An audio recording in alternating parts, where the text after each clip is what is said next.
And good afternoon, Sword family. First things first, I have to. I'm sure most people have already heard this because the news has been out for a while, but unfortunately, Sam Neill, Dr. Grant from Jurassic Park, passed. I believe it was today. So, anybody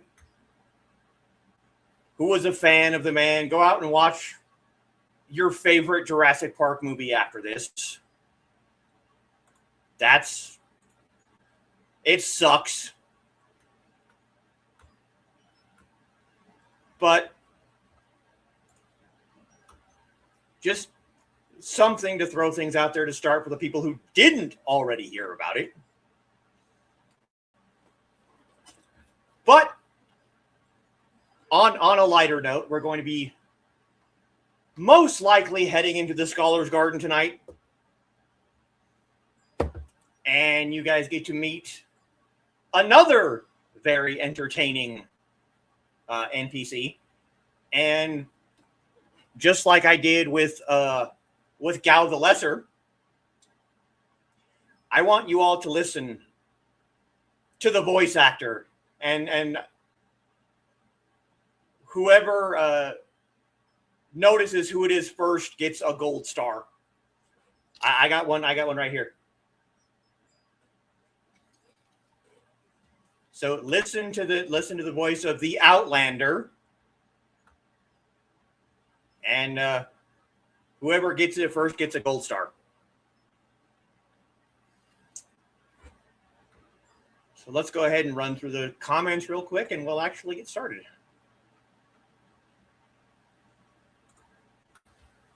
First through the door at 3:30. Please remember to like, share, and subscribe from Foxy. Yes. Welcome to another Jade Empire game stream. Tonight we will finish Black Leopard School and then see what the Scholars Garden has to offer us. Indeed. And there's a run by Kitty. Have a good stream. Yes. Have a good class. And Donna joining us, greeting Foxy and telling Kitty to have a good class. Hello, Donna. And Dan joining us. Good evening. Good evening, Dan. Foxy greeting Dan and Donna. And Carl pops in. Hello, everyone. Hello, Carl. Donna greeting Dan, and Donna greeting the Witsman dude. And Foxy greeting Carl. Dan saying hi. How was everyone's day? Nice and quiet for Carl. What's up, Sword people from Midnight? What's up, Midnight?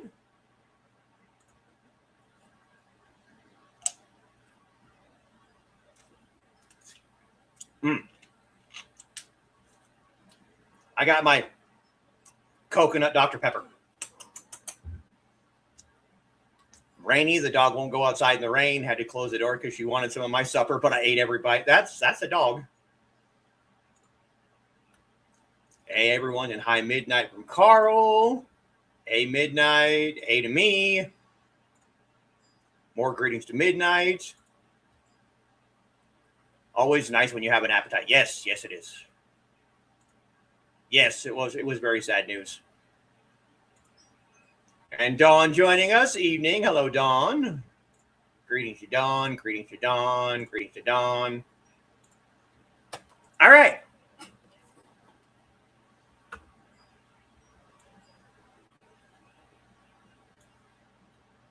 Pop you guys over there.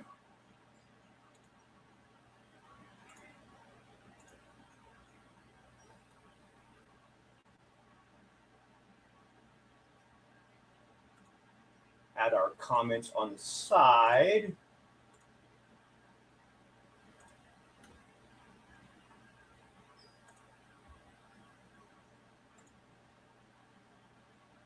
Higher screen. Gaming layout. All right. Play.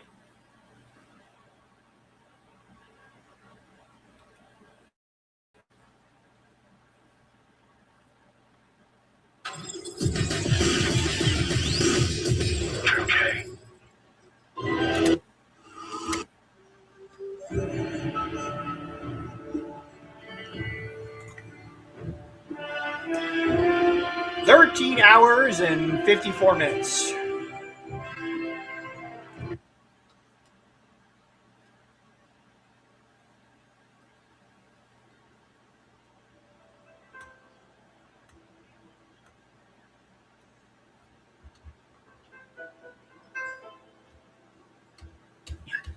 Over here, talk first, brother. Excellent work with the brothers. Now the real challenge begins. Third brother Renshan will not be an easy opponent. If you like, you can continue to spar with the brothers, or you can go and fight third brother. Master Smiling Hawk has killed second brother. What? So it's true. Master Radiant suspected as much. We must find a way to stop Smiling Hawk. Go, challenge third brother. I will speak with Master Radiant. Whoa, he was still talking after he left.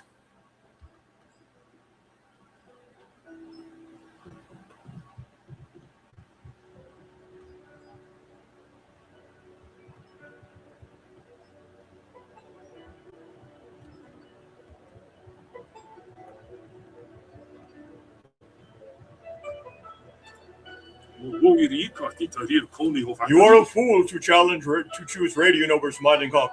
Are you also a fool enough to challenge me to a fight? Yes, I am.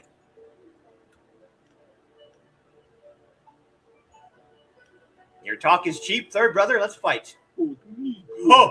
Master Smiling Hawk has given me new training. I'll enjoy watching you suffer. Yeah, whatever you say, dude.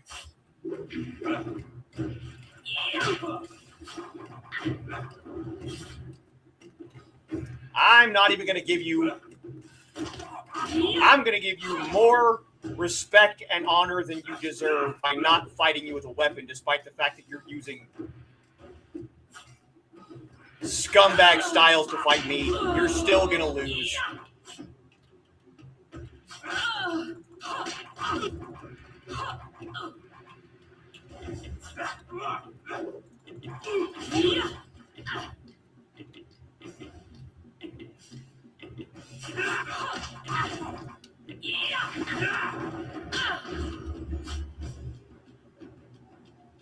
Oh, insufficient chi. You can't heal anymore. That sucks for you.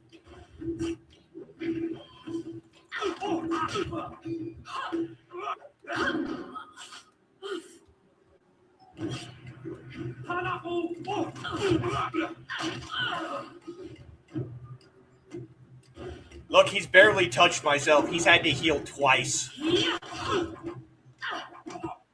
And he's done. Oh, no, you cheated. You can't beat me. I'm better than you. No, you're Do not. not disgrace yourself further, third brother. Accept your defeat and learn from it. This isn't over. You'll pay for this. Yeah.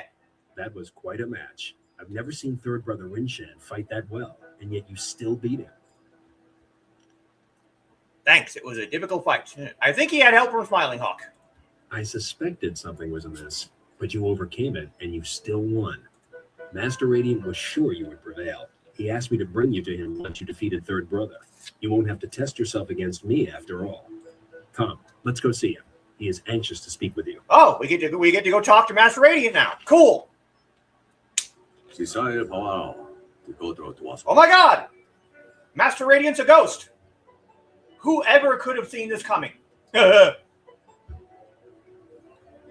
Come in quickly and shut the door behind you. It gets so cold and drafty in here, I can almost feel the wind blowing right through me. That was a joke, my young student.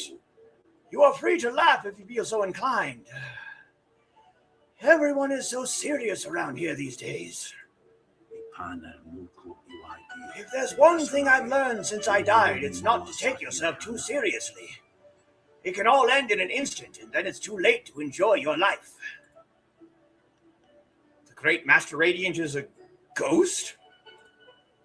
Ha! I don't know about great, but yes, I am a ghost. Food for the worms, as they say. Now you'll be wondering why the school still follows a dead master, My spirit could not leave this place due to the way I was killed. First brother and I kept my death a secret. Well, he and second brother until his recent demise.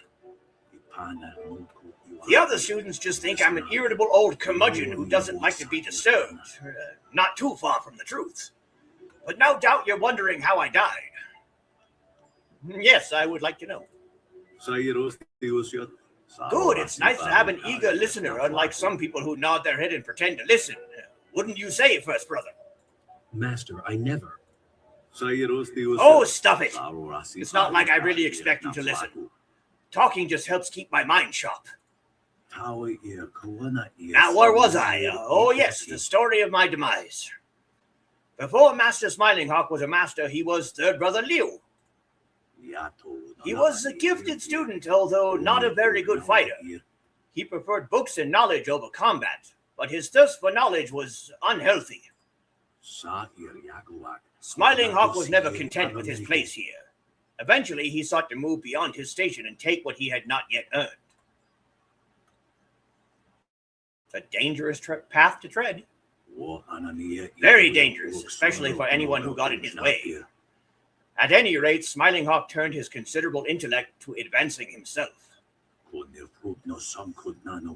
Smiling Hawk was smart, but he wasn't wise.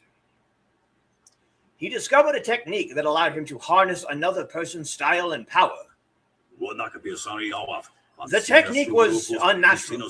I reprimanded him and told him to stop dabbling with things that he could not control.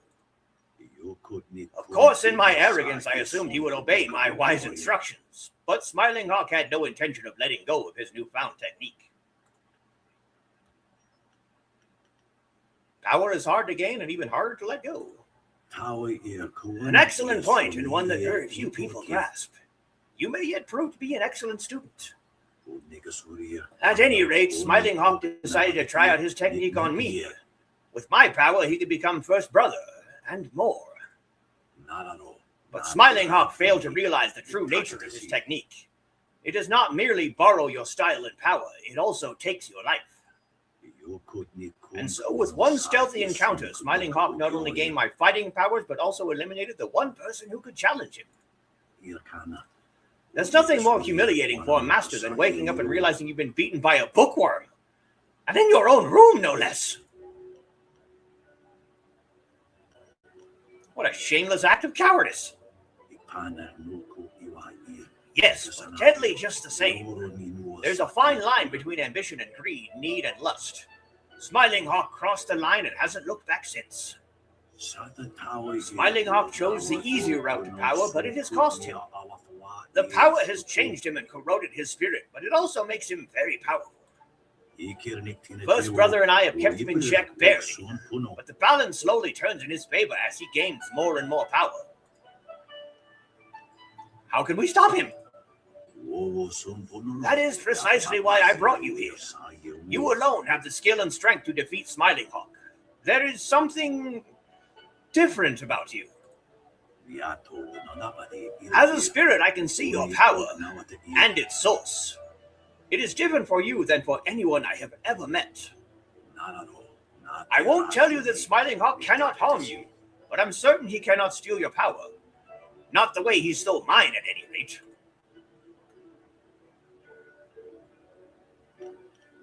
Why doesn't he just finish you off? Master Smiling Hawk's sole advantage is stealing others' powers, but he can't steal from me what he's already stolen, or so he believes. He has no experience battling spirits, and he fears he just may lose. He is driven by greed, but controlled by fear. Why didn't Smiling Hawk just tell everyone you were dead? How would he explain it? How would he know I was dead unless, of course, he had something to do with it? To prove my death, he'd have to implicate himself.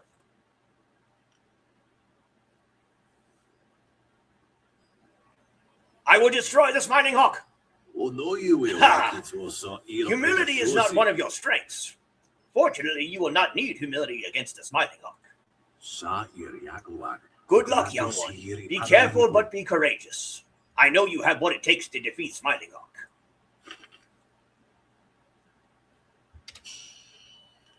And the best part is, after dealing with this idiot, I get to learn a new style, and it is easily one of my favorite support styles.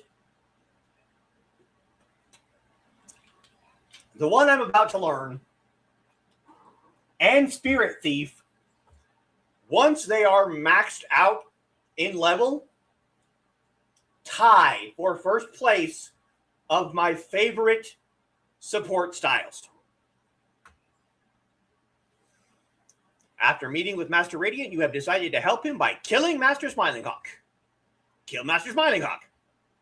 Go to Master Smiling Hawk's room and kill him.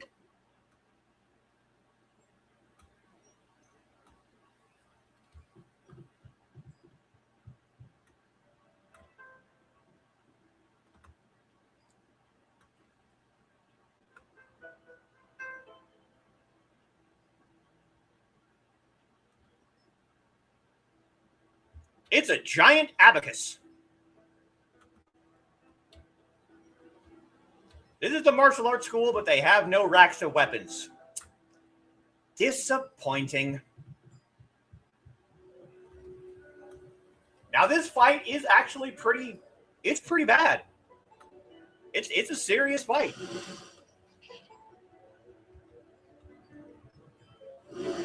I should have killed you sooner. You had such promise, but in the end you were just like second brother. Soon you will share his fate as well. Can't allow you to remain master of this school. Why do you hate Radiant so much? Radiant is dead. His time has passed. Now is the time for the living. Help me destroy him and I will make this school more powerful than ever before. Now you see what I mean. You have the power to deal death to the spirits, to Radiant. I will give you one chance to change your mind. Now that you have seen what Radiant truly is, help me remove him and I will reward you. You're crazy if you think I'd join you. I liked you, and I had so hoped we could come to some sort of agreement. But I suppose that just won't work. And I get kicked through a wall for my trouble.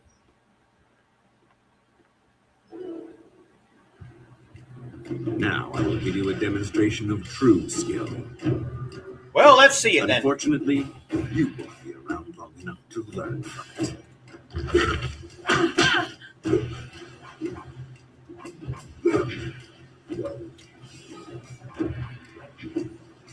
Oh, we want to throw things at each other?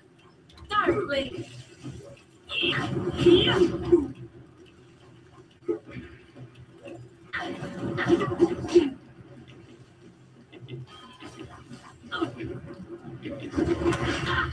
Ah, damn it, he got me.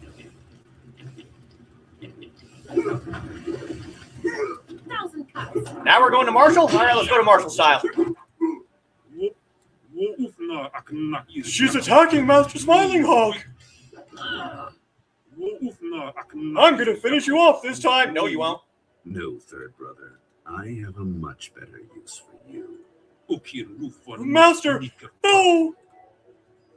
Bye. You were so important to him that he just killed you. Finish this. Now he's got full health, but so do I.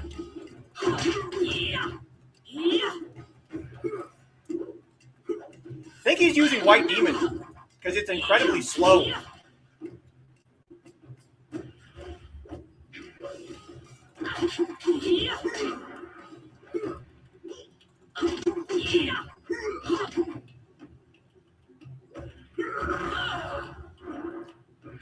Hey, I can do that too.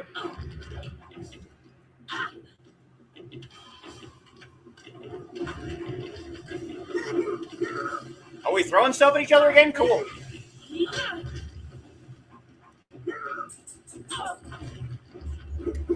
I hate when they do this.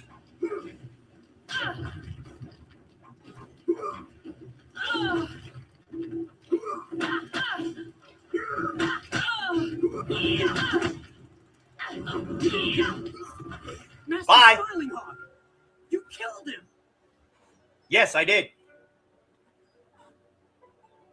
Yeah, he is a cold. Yep. Could not let him ruin the school. Will you be joining him? What? No. First brother sent me to find you. He was worried Master Smiling Hawk's followers might overwhelm you. I can see that isn't the case. Master Radiant and First Brother are waiting for you. I'll go tell them that you survived. Well done. Well done indeed. There is something about your fighting. I'm not sure what it is exactly, but it is most unique. Whatever it is, it serves you well. With Smiling Hawk gone, I can finally heed the call on my spirit. Much longer, and I would have been torn from this place forcibly.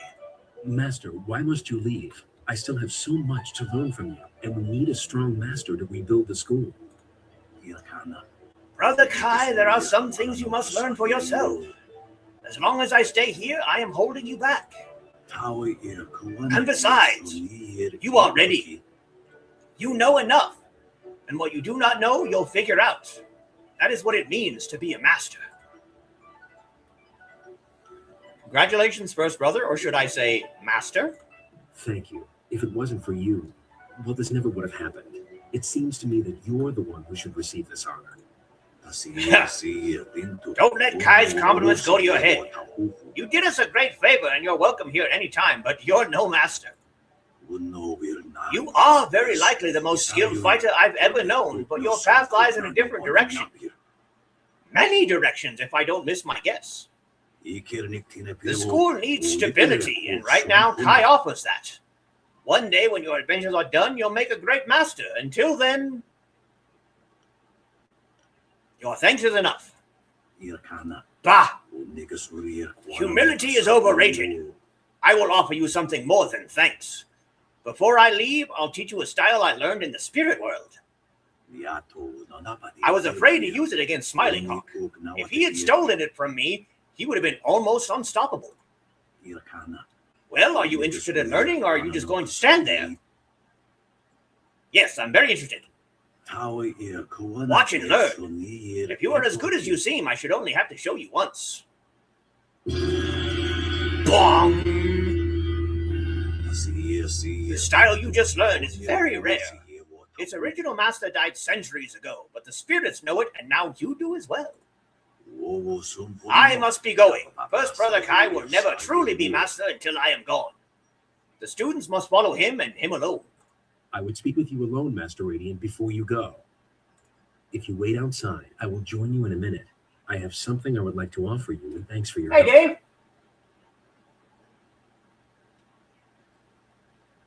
The spirit of Dave. Farewell, and good luck, Master Radiant. Good luck to you as well. You'll need it. Thanks. Style gained, paralyzing palm. Yes. There you are. Master Radiant has gone, and I'm left to lead this school on my own.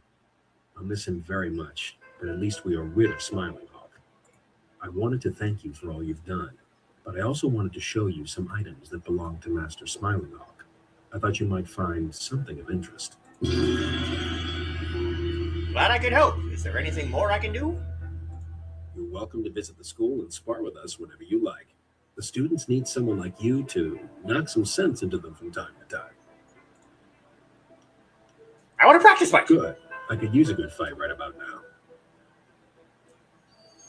Rote of the Endless Mine and Gem of Inner Genius. And now we actually get to fight First Brother Kai. L.A. Yeah, no. Come on, Master. 1,000 cuts. Oh, I saw you pull out a staff. You want to go weapons? Let's go weapons. Stop.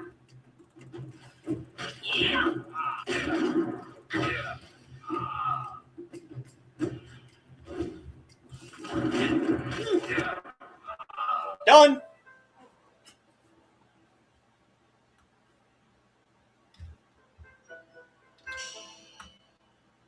Level up.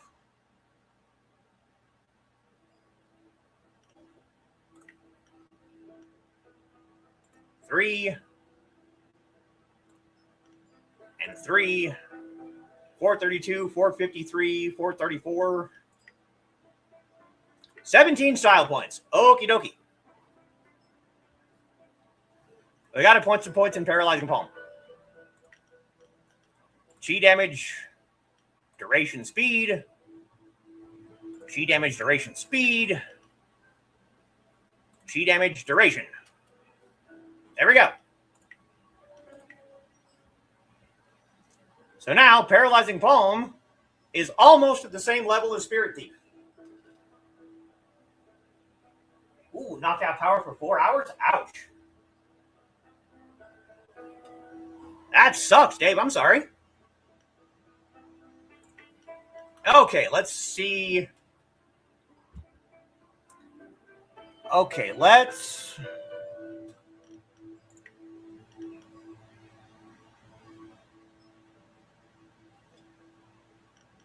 put Paralyzing Palm there. Let's move Flawless down here. There we go. Creative Yukong's Bounty, Fading Moon Bounty, Silk Fox. We have to go to the Scholar's Garden. We are done with the Black Leopard School. Oh, rain, lower temperature, hell yeah. Reading a Facebook chat about a brave lady choosing to go out in public without caring about the judgment of strangers. Indeed.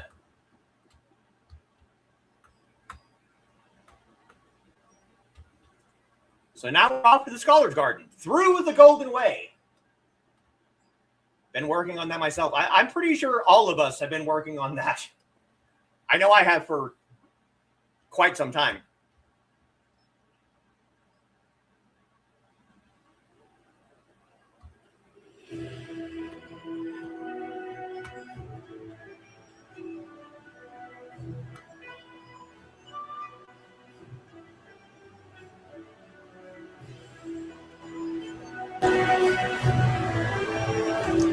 You see how the little puppies running around in the Imperial City? There's one right there. There were 2 back down that way.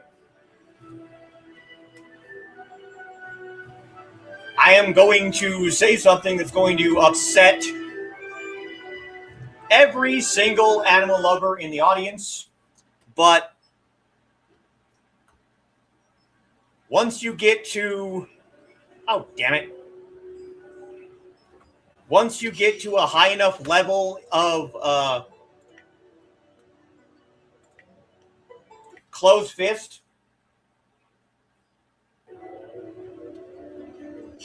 you can actually get health power-ups by kicking the puppies. Yeah, realize that only the judgment of a few people matter. Yeah. No, puppies not for lunch.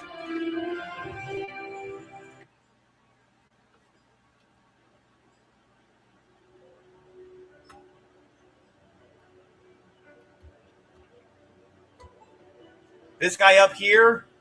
Oh, he's not there yet. Never mind. I was going to say there's a guy up there that'll give us a quest. Yeah, you can get health power-ups by kicking the puppies. Once you get to a high enough level. It's kind of messed up. I greet you, my lady. I wonder if you might have some silver to spare. This guy has a very interesting philosophy on life. But your clothes are expensive and you speak like a noble. I come from a very wealthy family. As such, I have a certain lifestyle to maintain. Parties, female admirers, lots of wine. You understand. Not even a little bit. I have to have an income, don't I? My father looked at my considerable expenses and told me to get my own silver. So you turned to begging? Of course. I am a noble. The shame of manual labor or the stink of trade must not be allowed to touch me or even waft its way close to me. Then why are you talking to me? There's no shame in begging? How could there be shame? You've got it and I want it. Should I steal it? Never. Simply ask like a civilized soul, I say. I will give you a silver if you explain this mad philosophy of yours. Yeah, monkeys too. I am afraid I cannot do that. That would be trade, and I simply will not sully my beautifully soft hands with such. I will tell you for free, however. Fine, tell me. I read all the greatest philosophers and consulted with wise men before reaching this decision. I assure you the philosophical underpinnings are quite sound. Wisdom is only gained by experience, wine, women, and song, as it were. But a life of revel with no reflection still does not lead to true wisdom. One must ponder, one must daydream. Even if I could bear the shame of sullying my hands with work, when would I think? How could I grow wise? So you are begging in order to pay for drunken debauchery, all in the service of becoming truly wise? Well, it loses some of the subtlety when you put it that way. But yes. I think the pursuit of wisdom is noble. Here is a silver piece. I thank you. It's not easy for one such as I. I have it far more difficult than the impoverished beggars of this city. Farewell. Like I said, it's a very interesting philosophy.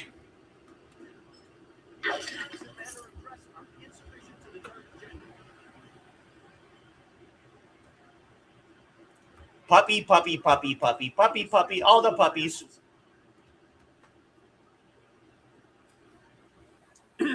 Your parentage is below average, and your ancestry is of questionable worth. You dress yourself in the manner of a common laborer. Nobody's paying any attention. Keep trying, just as I instructed. Your physique seems exceptional. Clearly you are a peasant. A noble could afford sloth. What's going on here? Why are you attempting to insult me? Your breath is like the wind of an ox. Your last meal was of suspect quality. Well, that part's true, because the last time I ate was the tea house in Tien's Landing. I asked for an explanation. Justify yourself, or I will take offense. Your beliefs are superficial, and your culture is substandard. Defend your claims or cease this instant! You are right to demand an explanation. Forgive my servant. I instructed him to find someone not distracted by mere insults, someone who would command respect. Your demand for justification of his arguments was admirable. You are exactly what we need. If you are behind this, then I owe you a beating. No, explain yourself. An outlander strolled into the city several days ago and now sits like a cormorant, taking what he wants from the river of our hospitality. He balks at our attempts to calm him and answers requests for payment with strange coins of questionable value. He needs to go. Now, the first time that I played this game, that word that he just used, cormorant, I did not know what that word meant. I had to go and look it up. So not only is this game entertaining, but it actually teaches you words. You to power up by petting animals. Yeah, most people do.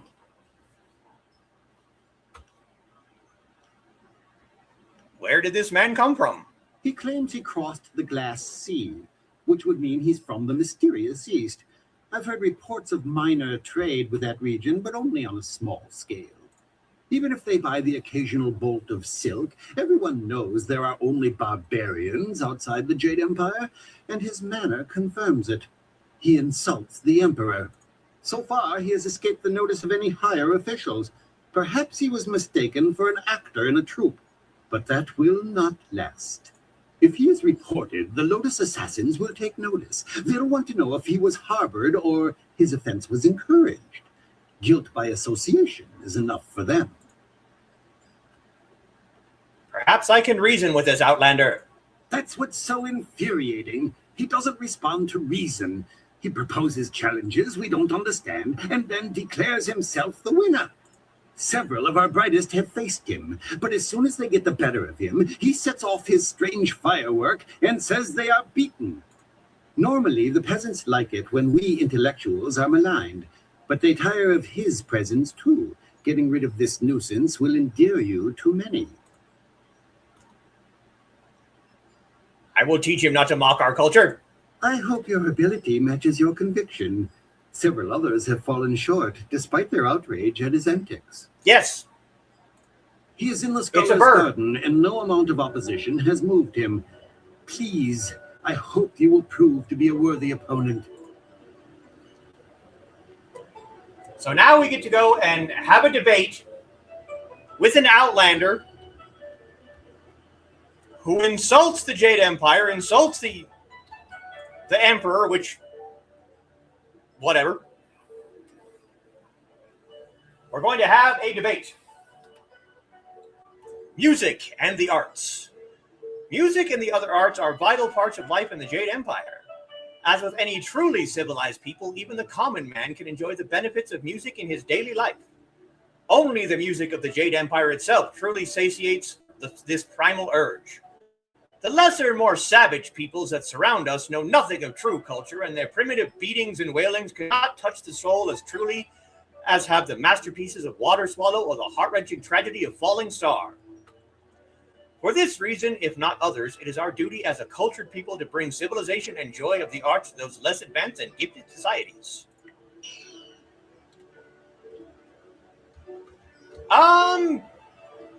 That comes later, Dave.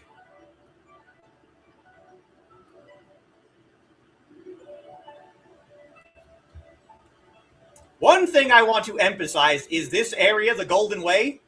This is a beautiful area. Yes, remember to listen to the voices to get your gold star, indeed. But only the first person who recognizes the voice gets a gold star. But yes, the Golden Way is beautiful, but just wait until we get into the Scholar's Garden. Oh my God. The Minister of Culture, impressed with your willingness to stand up for yourself, has asked you to help deal with an outlander. A pompous buffoon, this foreigner has made a habit of insulting your culture. Find the outlander. The outlander refuses to leave the Scholar's Garden south of the Imperial City's Golden Way district.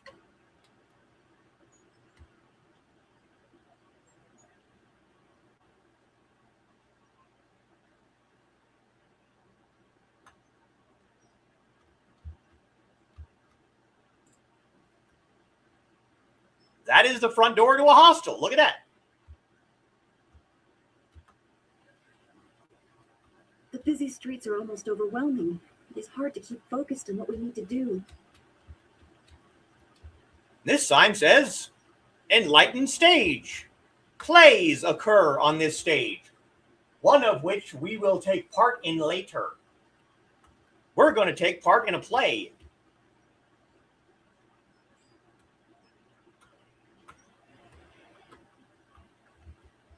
Another pupper.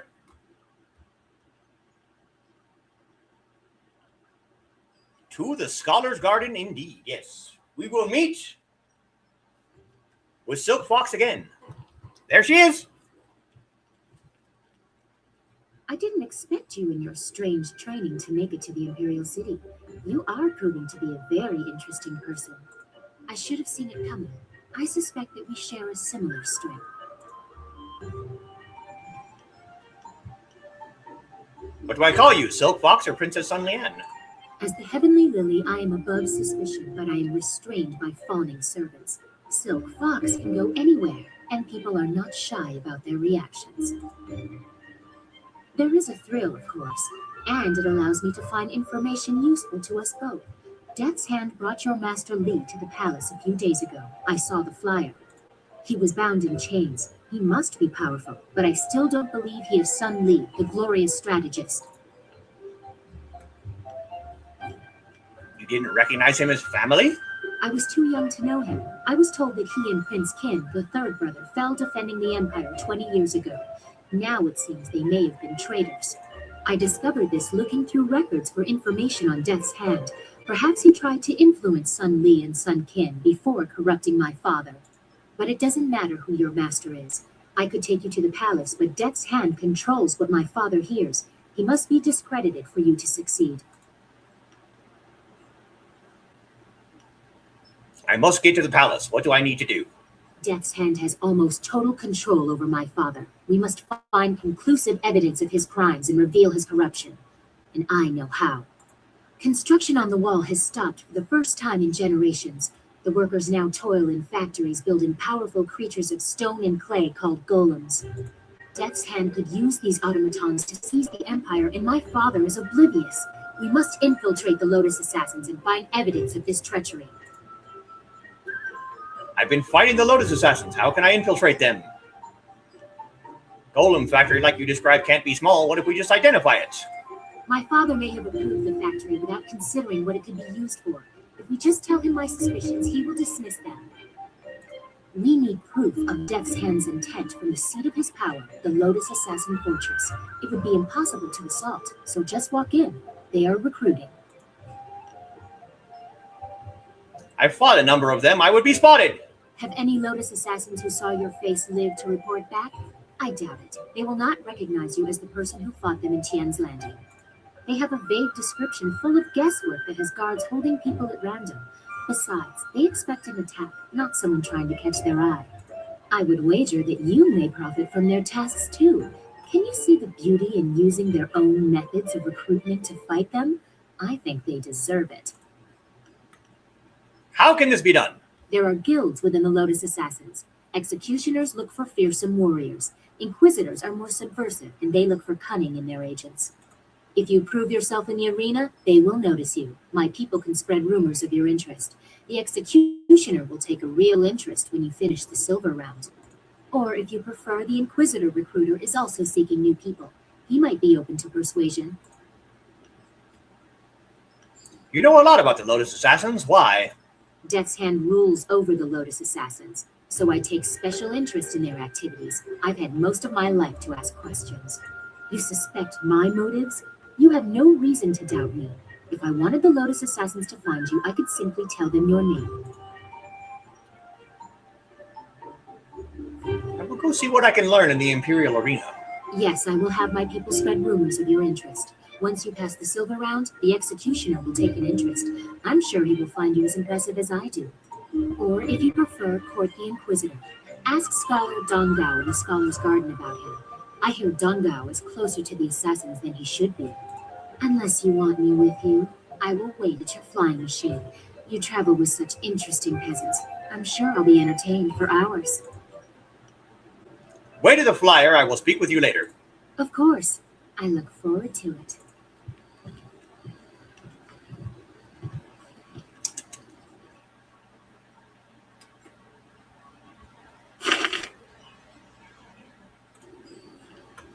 Don, sir, has a question. What did you want to talk about? Is there anything you want to talk about? I was thinking about the Imperial City. It is such an expansive place with a great deal of history, but my gift lets me see other things as well. Glimmers of the past. What kind of things have you seen? Not good things? It is deep and layered. The lives of people spent in the shadow of the wall, working, dying, never leaving. All their experiences have left marks upon me. The stones echo with their passing. Sometimes I can almost hear their voices. That must be disconcerting. It has history, ages of history, and much of it is covered in blood and misery. And not all of that is in the distant past. There are dark currents I cannot see clearly. The threads of fate are woven in the city, or will be. Does that make sense? I don't know anymore. Have you seen anything that can be of help? Any spirits that can speak clearly are asking for help themselves. The world is upside down. It seems like there is so much more at stake than just our master's safety. I am worried, but I know you'll be able to set things right. Let's get going. I feel a chill.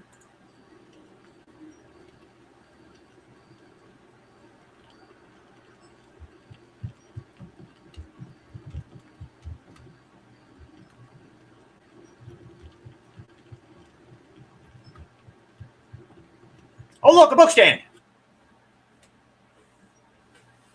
So this is the Scholar's Garden. The Scholar's Garden houses scholars and philosophers who are constantly arguing with each other because a scholar's knowledge comes from books, while a philosopher's knowledge comes from experiences. So these book stands are going to have scholarly or philosophical treatises. And you can read them, and it's kind of entertaining reading the different opinions between a scholar and a philosopher. So here we have The Physical Universe, a Rebuttal. Scholar Xiao Xiang has once missed the central point of the philosopher's argument.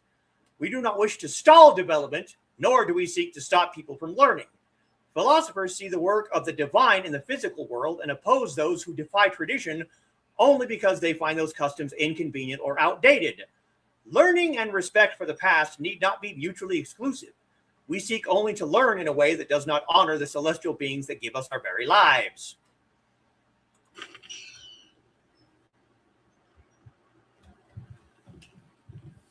Hey, look, Imperial soldiers. Well, look who we have here. There's no princess to save you this time. Do you think we'd forget? You can't humiliate us and just walk away. We'll teach you to insult a guard of the Imperial City. Stop! Will you now? Are you going to teach me a lesson?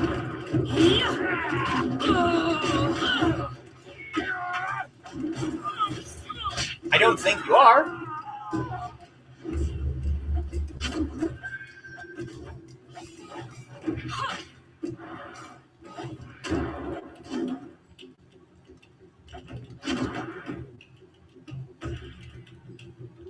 Paralyzing palm. Watch this. Paralyzing palm, he can't move. It's called paralyzing palm for a reason. He is stuck in place. He cannot move. And look how long he's just standing there. He can't do a damn thing. Watch this. That was a harmonic combo. I'm sorry that was so quick. It's kind of hard to stop it once it starts, but paralyzing palm, you hit him with the power attack. And there's a little timer that pops up on the ground around them that goes from green to yellow to red. In that time span, if you hit them with a power attack from a martial style, they get turned to stone and then explode. There's a reason that's one of my favorite support styles. To infiltrate the Lotus Assassins, you need to impress one of their recruiters. The Inquisitors favor recruits who use their brains and demonstrate cunning. Talk to Scholar Dongao. Scholar Dongao is in the Scholar's Garden. We're already there. Talk to him to catch the attention of the Inquisitor recruiter. According to Silk Fox, the Executioners recruit primarily from tests of skill like the Imperial Arena. Silk Fox has her people spreading word of your possible interest in joining their ranks. Seek out the Executioner recruiter. The recruiter for the Lotus Assassin Executioners is usually found in the tavern within the Imperial Arena, which is located at the north end of the Market District. I know, wow, huh? If we go check out our martial styles here, info on Spirit Thief. Spirit Thief's power attack inflicts damages but does not drain chi in chi strike mode.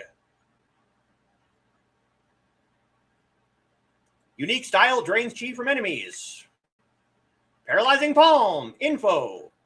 This style's power attack can initiate a harmonic combo. Heavenly Wave. Info. This style's power attack can initiate a harmonic combo that produces a health power-up.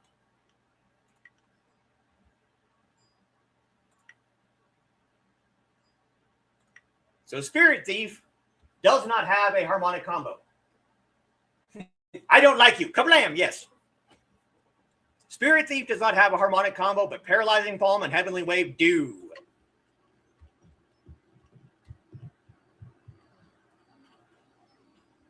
Hey, look, a scroll stand. Oh, look, we found a configuration for Lord Lau's furnace.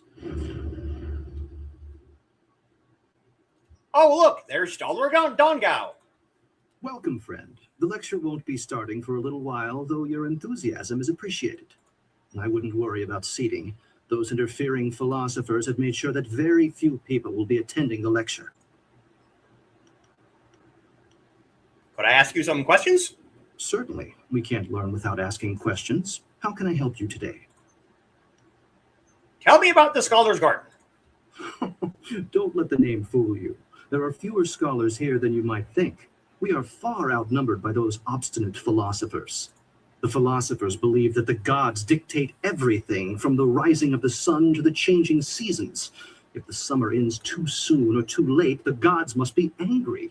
Of course, anyone who cares to look can see that the birds control the weather. I have noted with some accuracy that the birds predict the seasons. So he makes fun of philosophers for believing that the gods dictate nature and then goes, anyone can tell the birds control the seasons. Now listen to his explanation, because it kind of makes sense if you don't know what the hell you're talking about. Really? How does that work? I have a theory that the massive movements of birds in the autumn and spring actually cause the prevailing winds to change direction. When birds fly south just before autumn, they cause the winds to change, and we get cold air from the north until the spring, when the birds reverse the winds again. It's really quite simple, but just try telling that to one of the philosophers.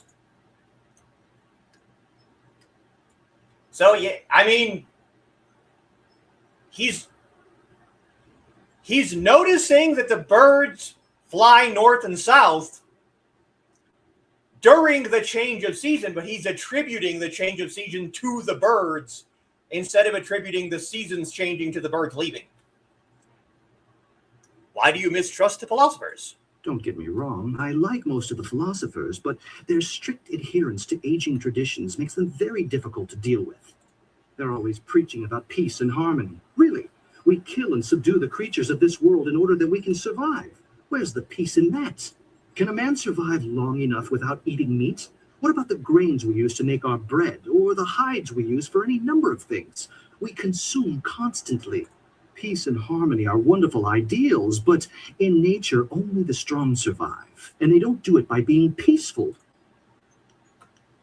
So he is closed fist. Might makes right. What is your lecture about? This ought to be good. I'm glad you asked.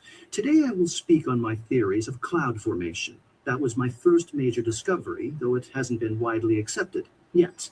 The basic principles are really quite simple. I deduced after lengthy study that clouds are formed by the moisture escaping from our bodies. When the weather is cool, you can clearly see small clouds escaping from people's mouths. Similar clouds form on the skin of people working strenuously in the cold.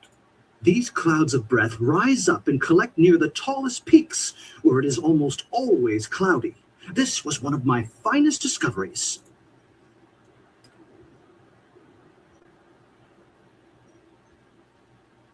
So he believed that clouds are formed by people breathing.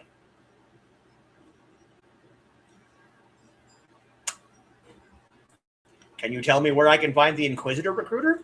What? That's quite a question. I'm not sure who told you, but I'd appreciate it if you would keep your voice down when asking those kinds of questions. Nobody here suspects me to be anything but an overzealous scholar, and I'd like to keep it that way. So you want to know about the recruiter? You have a flying machine, do you not? Yes, I know about that. Go back to the landing area and someone will meet you there. Tell the recruiter I'll be there. He already knows, I'm sure. Now go, and I will not speak to you about this any further. Freedom! We got what we wanted. I just hope you know what you're getting into. We should head back to the Dragonfly and let the others know what's happening. Yeah, not yet, Downstar. We're going to have a little bit of fun first before we go back. Focus Shrine!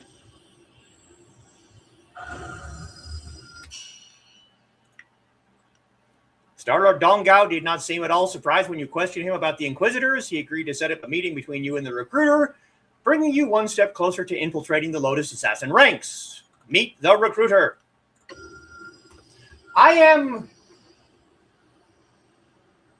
Yes, I'm sure in 100 years people will laugh at our beliefs. People laugh about them now. I'm a bit overzealous when it comes to joining the Lotus Assassins. I get both the Inquisitor and the Executioner.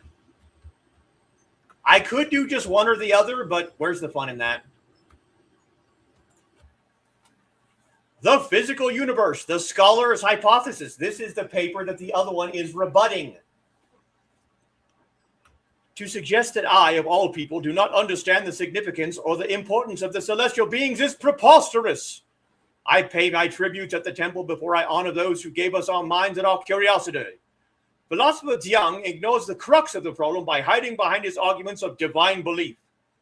The scholars have made some recent discoveries, such as the way in which clouds are formed, which are wrong. But the philosophers, led by Jiang, dismissed these theories without even hearing them out. How can we progress as a society if we refuse to accept our ideas and new concepts? The philosophers would have us cling to our traditions even at the cost of our own prosperity. So yes, the philosophers and the scholars are constantly arguing. Neither one will admit that they both have certain beliefs that are correct. The physical universe, the philosopher's viewpoint. Though scholar Xiaoxiang has raised several interesting points in his rebuttal to my treatise on the physical world, his lack of respect for the divine is of greater concern than his lack of understanding of the physical world around him. I agree that there are many aspects of our world that cannot be explained by divine influence alone. We learn and continue to thrive at the mercy of the celestial beings. Without their guidance and indeed their blessing, we would quickly discover that research and understanding of our physical world alone are not nearly enough for us to survive.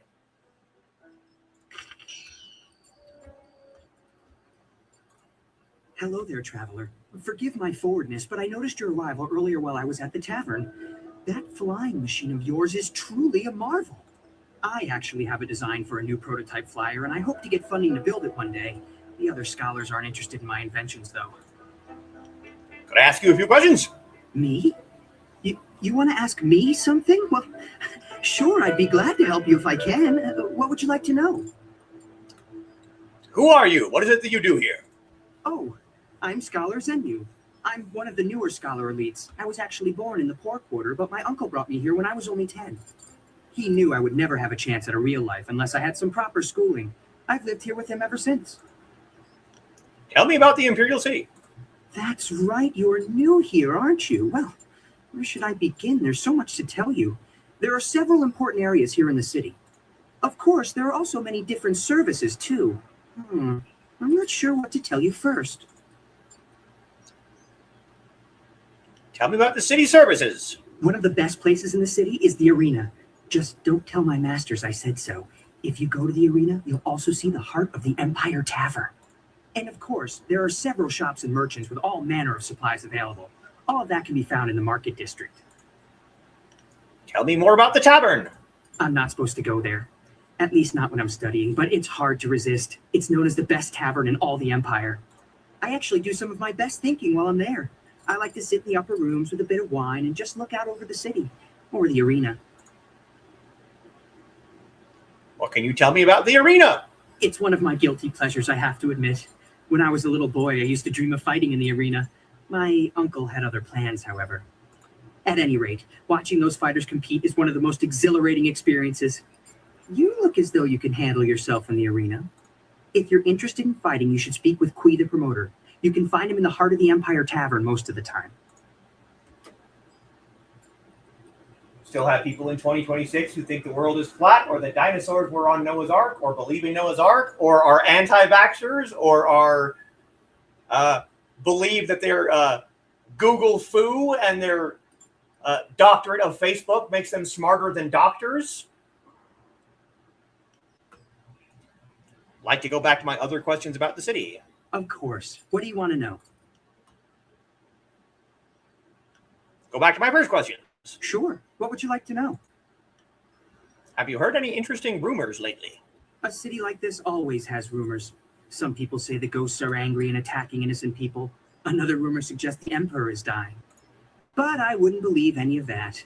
Just because the Emperor hasn't been seen in a while doesn't mean he's ill. Perhaps he just wants some solitude. Now, that's the first we've heard of that, isn't it? Rumors that the Emperor is dying? Haven't heard that one up until this point. So you don't believe the ghosts are angry? I think they're just rumors. I haven't seen any ghosts at all, angry or otherwise. If the ghosts are angry about something, why aren't they here right now? Come to think of it, I don't know any one person who's ever seen a ghost. I prefer to spend my time and energy on things that are real. Designing a new prototype flying machine, now that's important. You're talking to someone who has not only seen ghosts, we have fought ghosts. What else can you tell me about the Emperor? The Emperor is a wise and powerful man. How else could he have solved the drought so many years ago? I wasn't born then, but I've heard the stories. It's true that he hasn't been seen much recently, but I don't think it's anything to worry about. It's not like the Empire is falling apart in his absence. Maybe he's just taking a rest from all the hard work he's done. Nobody deserves a rest more than the Emperor. Not like the Emperor. It's not like the Empire is falling apart in his absence or anything. Go back to my first questions. Sure. Must be going. All right then. Goodbye.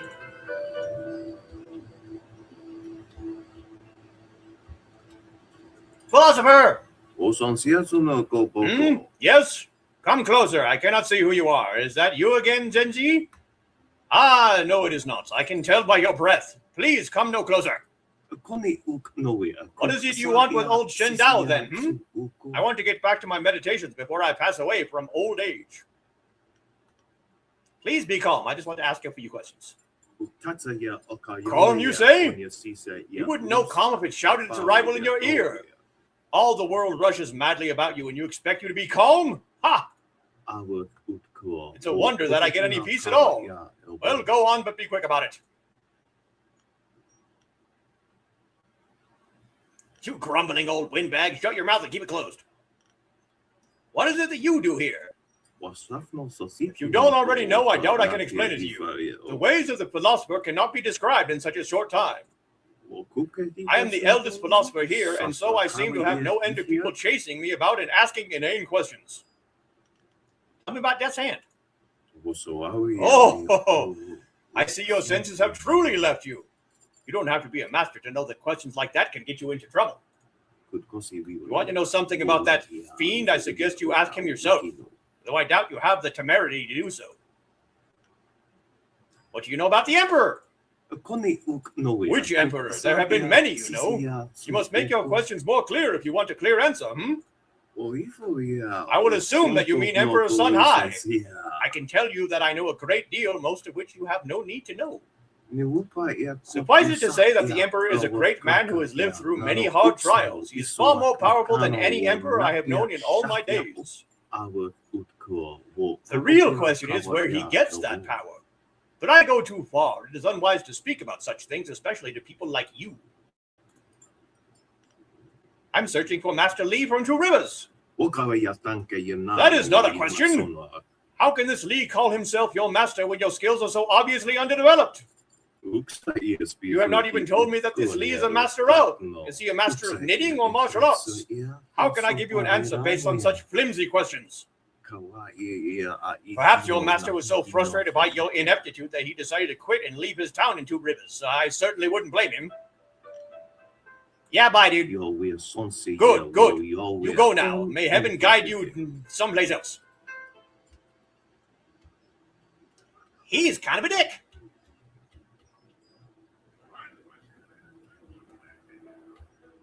Look, people talking. But we're not going to go there yet.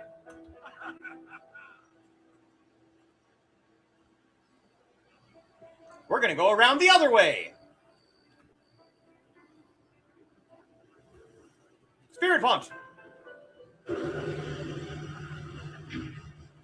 Oh, look.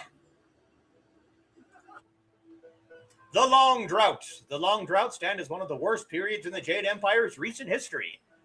10 years of scorching heat and little rainfall took their toll on even the prodigious reserves of the Empire's granaries.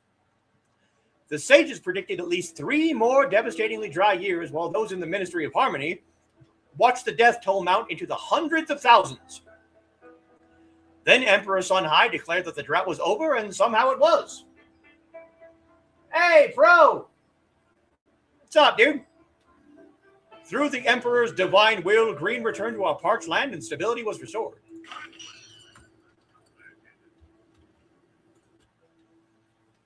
The physical universe, a final word. The world that we live in is not as simple as philosopher Zhang would suggest in his treatise on the physical universe. His hypothesis regarding divine regulation of weather and seasons, though interesting, is nothing more than a children's tale made overly complicated. Recent research led by scholar Dong Gao has proved that our seasons and weather are much more than the careless whims of distant celestial beings. Our universe is made up of very real, very tangible components that can be carefully quantified and qualified.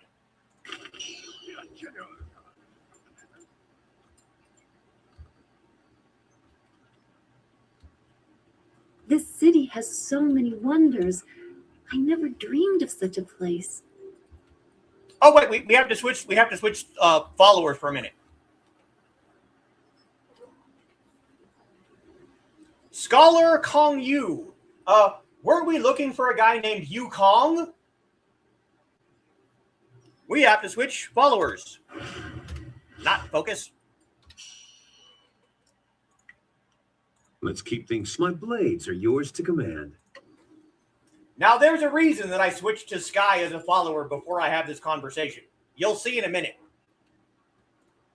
I hope you're not here to pester me. I'm a very busy, important, and educated man, you know.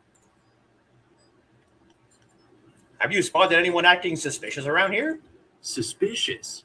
Oh, heavens no. Everyone here is extremely legitimate and completely normal. Yes, indeed. Even the Outlander? Well, no, not him. He, of course, isn't usual in the usual sense. Not at all. Everyone else, though, is perfectly legitimate. Would you mind if I asked you some general questions? General questions? Who has time for such mundane subjects? Go ask one of the scholars. One of the other scholars, that is.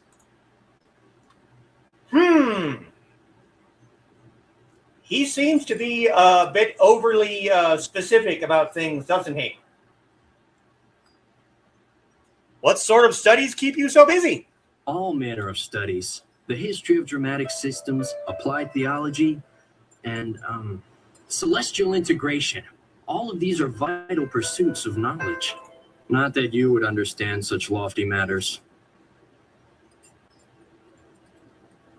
Do you have any works I would have read? Oh, I doubt it. You don't look the type for heavy reading.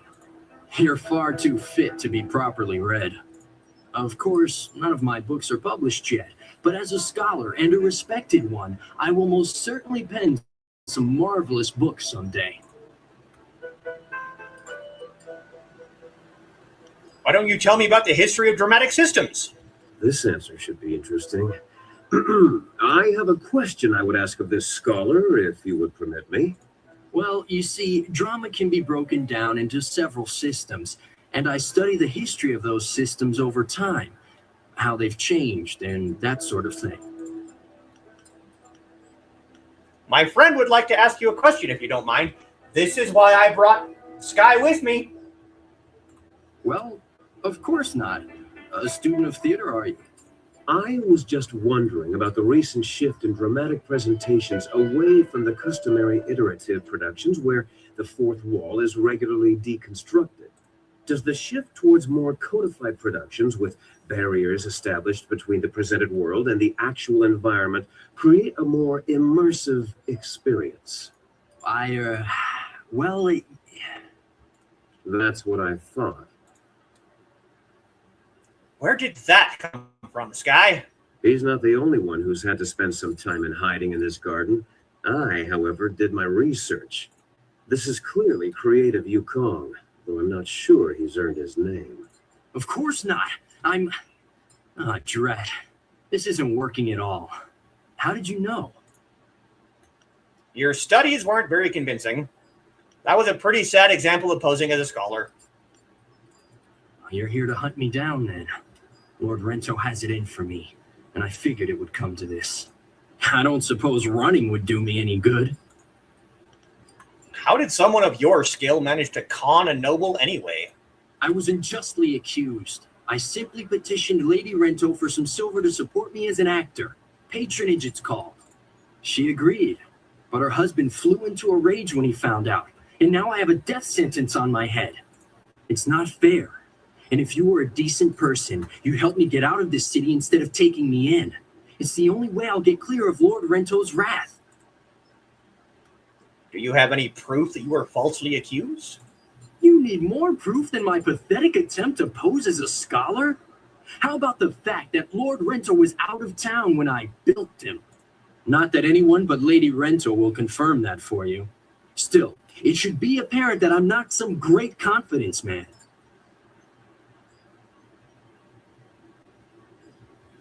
I think I'll help you instead of collecting your bounty.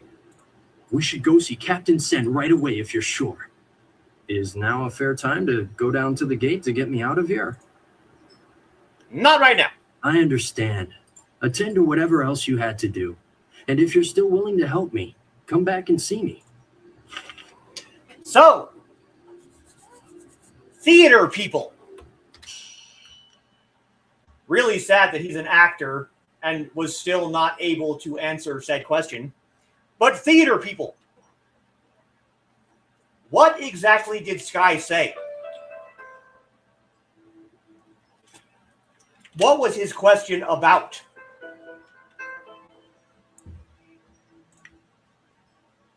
Creative Yukong's bounty. You found the somewhat miserable Yukong posing as a scholar in the Scholar's Garden. All that remains is deciding what to do with him. Eliminate Yukong? Creative Yukong has a bounty on his head. Eliminating him would enable you to collect that silver. Or aid Yukong's escape. Yukong seems a bit hapless and only wants to leave the city. There may be some way to help him.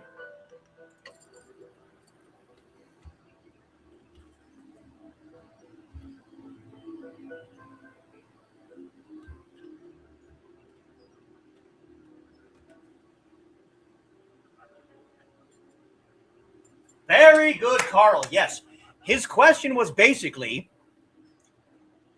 that the structure of theater had moved away from breaking the fourth wall. That theater had moved past talking directly to the audience. So he was asking, does it create a more immersive experience by building a wall between the actors and the audience? Very good, Carl. Gold star for Carl for that part. Now here comes the Outlander. Listen to the voice. First person who recognizes it gets another gold star. Let's go.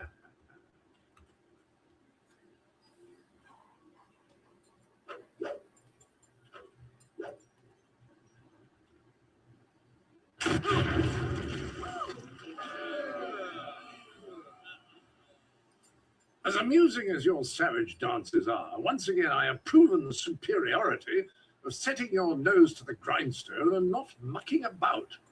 Now bring some refreshments in a proper mug, or I'll take back the coins of my home and country. Don't you heathens know the worth of a proper king's halfpenny? Generous visitor, if our customs are so displeasing to you, perhaps you should find lodging elsewhere? Please? And leave you lot to your primitive ways? Tell them what I think of that, Squire Percival. Sir Roderick Ponce von Fontelbottom, the magnificent bastard, will do no such thing. He means to educate you all. Good lad. Found him wading in the mud, planting weeds. You can't keep your crackers crisp doing that. Can't help you if you don't know the horror of a soggy biscuit. I've given him dignity, and unless one of you has the will to deny that I'm your better, I suggest you start learning. We'll have you in proper trousers by the morrow. Not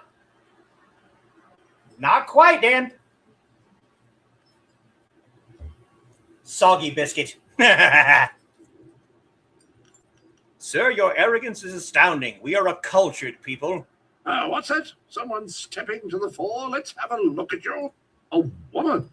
My dear, not sure what topsy cradle you fell from, but in my country a lady knows her place, unless she's queen. The simple truth is that I have bested every one of you who has come forward, whether in tests of wit or combat. You faced a champion of king and country. Now, I didn't ask to land here, but if a storm is going to cast my ship into the very heart of such a dark empire, I'll bring the light of knowledge wherever I can. You must hunger for guidance. You're like children. I mean, only a handful of you can even grow a decent moustache. What kind of place is this?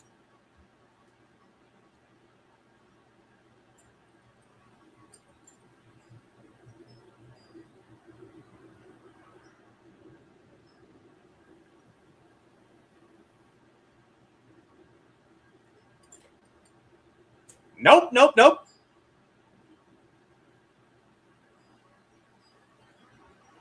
You blind yourself with prejudice. I can prove you wrong.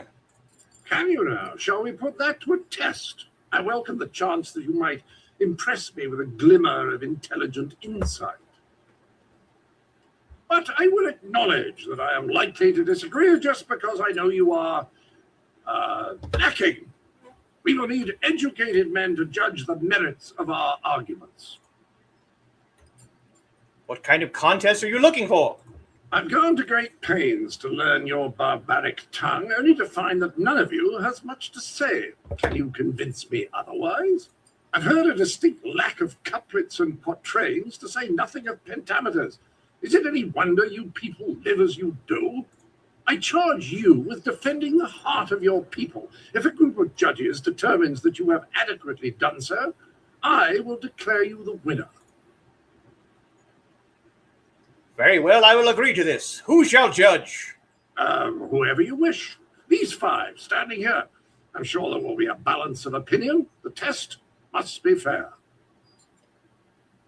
Go on, talk to them all to prove I haven't coerced them. We'll begin the debate when you're ready.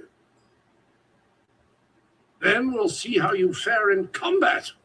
Doubt you'll do very well. Like the rest, you're all just too damn skinny.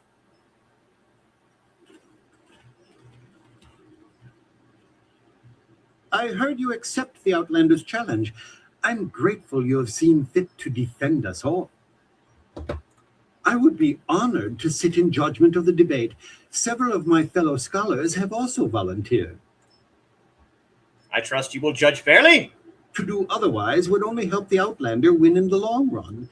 If he wants a true debate, we will allow it to progress fairly. Of course, I doubt his arguments will have the weight that he expects. Not here in the heart of the Jade Empire. What kind of arguments do you favor? I am ill-equipped to see my own faults, but I, like my fellow scholars, am adept at exploiting the weaknesses of others. Scholars Heng and Zhao are easily swayed with simple facts.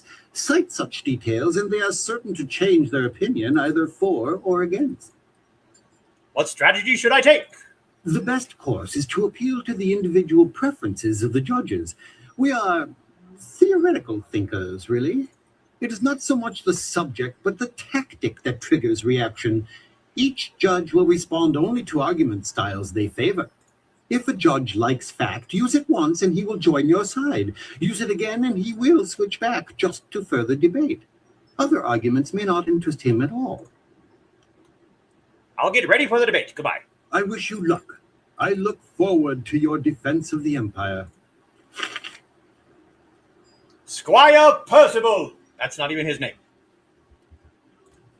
The planting season was almost over, so I figured I might as well travel with him. It has been interesting. It has been interesting. That's right, Foxy. You can't play because you already know. In an effort to remove him from the Scholars Garden, you have challenged the Outlander to a debate.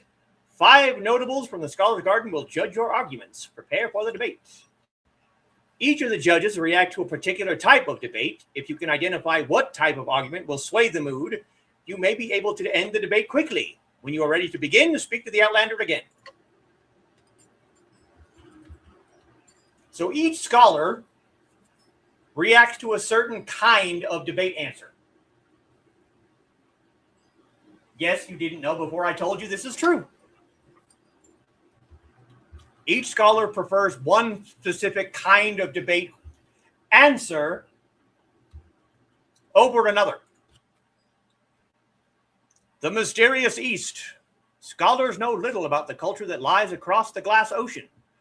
The tribes of that land have a sizable amount of gold and a near insatiable demand for silk and spices. They also seem able to manufacture metals to an outstanding degree, though perhaps not in as sophisticated a manner as our master tradesmen. Still, something on the other side of the glass ocean bears investigation. Unfortunately, few trade fleets have ever successfully made the passage, and those trade caravans that do pass follow a circuitous route through unenlightened peoples hostile to the Jade Empire.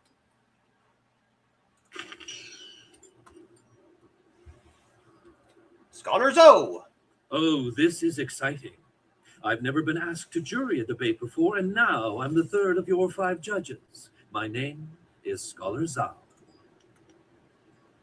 Do you share the minister's dislike of the Outlander? He is coarser than the thinkers I am used to, but on the whole, I am not as upset by him as others appear to be. He seems bent on disruptive behavior. He should be encouraged to take that elsewhere. What kind of arguments do you favor? I haven't given it much thought. I pictured myself as balanced, but some of the others are very specific in their tastes. Actually, you can sway scholars Kai and Gu by mocking your opponent. I don't care for it, but they seem to respond quite vigorously. What strategy can you offer?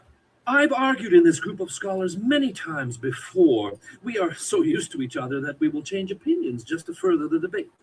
Don't worry so much about what you are saying when you respond. Just concentrate on how you say it. Good luck. So basically, each of the scholars that you talk to is going to tell you that 2 or 3 other scholars respond to a specific kind of answer.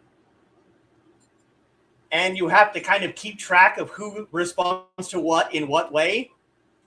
Because the way this debate is going to run is you have to have a majority of these scholars on your side at the end of the debate to be declared winner.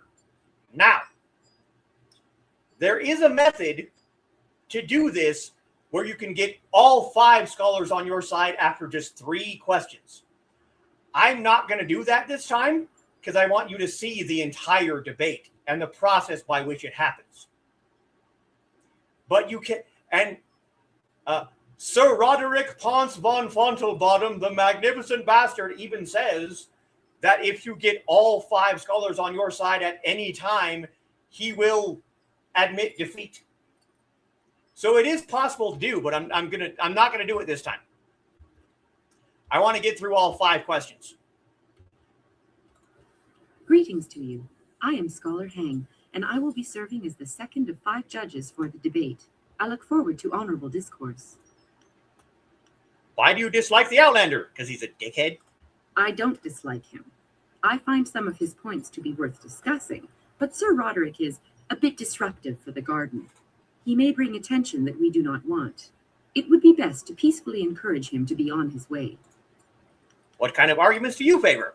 I'm sure the others agree that my tastes are balanced. The minister, however, is easily engaged by sympathetic pleas, as are scholars Zhao and Gu. I find their appreciation of such fawning to be distasteful, but that is one of the arguments they prefer. So every single scholar is going to say, well, I don't really have a preference, but these other scholars do. What strategy can you offer? Try to choose your arguments in a sequence that eventually turns everyone in your favor. Don't worry about losing a vote on a single topic. I should get ready. Goodbye. Good luck against the Outlander. He is a tenacious speaker.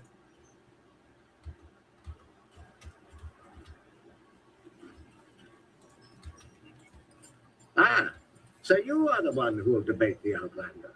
I am the 5th of your 5 judges. The Outlander has very few supporters. He doesn't seem that interested in gathering any. He's clearly used to imposing his opinion regardless of the recipient's desire to have it. His points are debatable, but his presentation is not compatible with the garden. What kind of arguments do you favor? Are you implying that I am predisposed to be weak in certain areas? I can't accept that. Some of my fellows, however, are another story. Scholars Zhao and Kai are easy to predict. Dismissing a weak argument gets their attention immediately and will spur them one way or another. What strategy can you offer? Try not to dig a hole you can't get out of. If you can't get everyone to agree with you, just focus on getting as many as you can. Remember, you need a majority of judges on your side at the end of 6 topics. I should get ready. Goodbye. Yes, make certain you are ready. The Outlander will be a challenging opponent.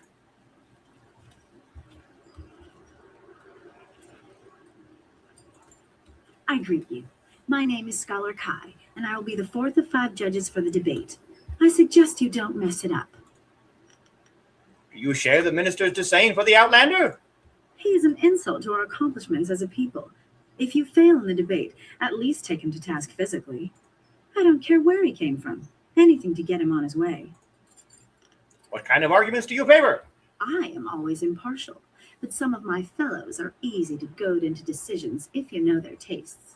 The minister is particularly fond of confrontational arguments. Respond in a rage and you are sure to engage him. What strategy can you offer? Some arguments may win a judge's favor while turning another away. Vary your topics so that you don't end up manipulating the same judges over and over.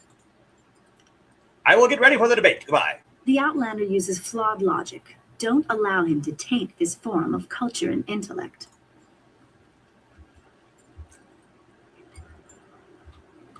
So now we've talked to all of them.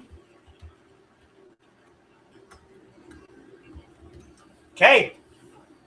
If no one has given the correct answer to who's voicing the Outlander after the debate and after combat, because whether we win or lose the debate, step 2 is combat with his blunderbuss. If no one has given the correct answer, by the time we're done with the Outlander, Foxy, you're allowed to give the answer. Well, ready to set the ponies in motion, are we? Let's declare some rules and get to it.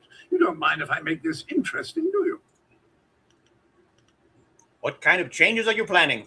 I just want to make sure that this is more entertaining than simply blathering about whose walls are higher or whose philosophers really know what's what. It will be a simple matter. 5 judges, 6 topics. I'll pose my argument about why your foolish land stumbles like a child, and you try to answer. The judges will raise their arms to indicate whom they favor. Arms up for you, arms down for me. After 6 topics, if you have a majority, you are the winner. By the Queen's corset, if you get them all on your side at any time, I'll declare the match over. Now, shall we proceed? I'm not ready. Wait a moment, because I want to say... Another distraction, another delay? Very well, but hurry up about it. I have a continent to educate, and I don't have all day. You cheated. You looked it up. You cheated.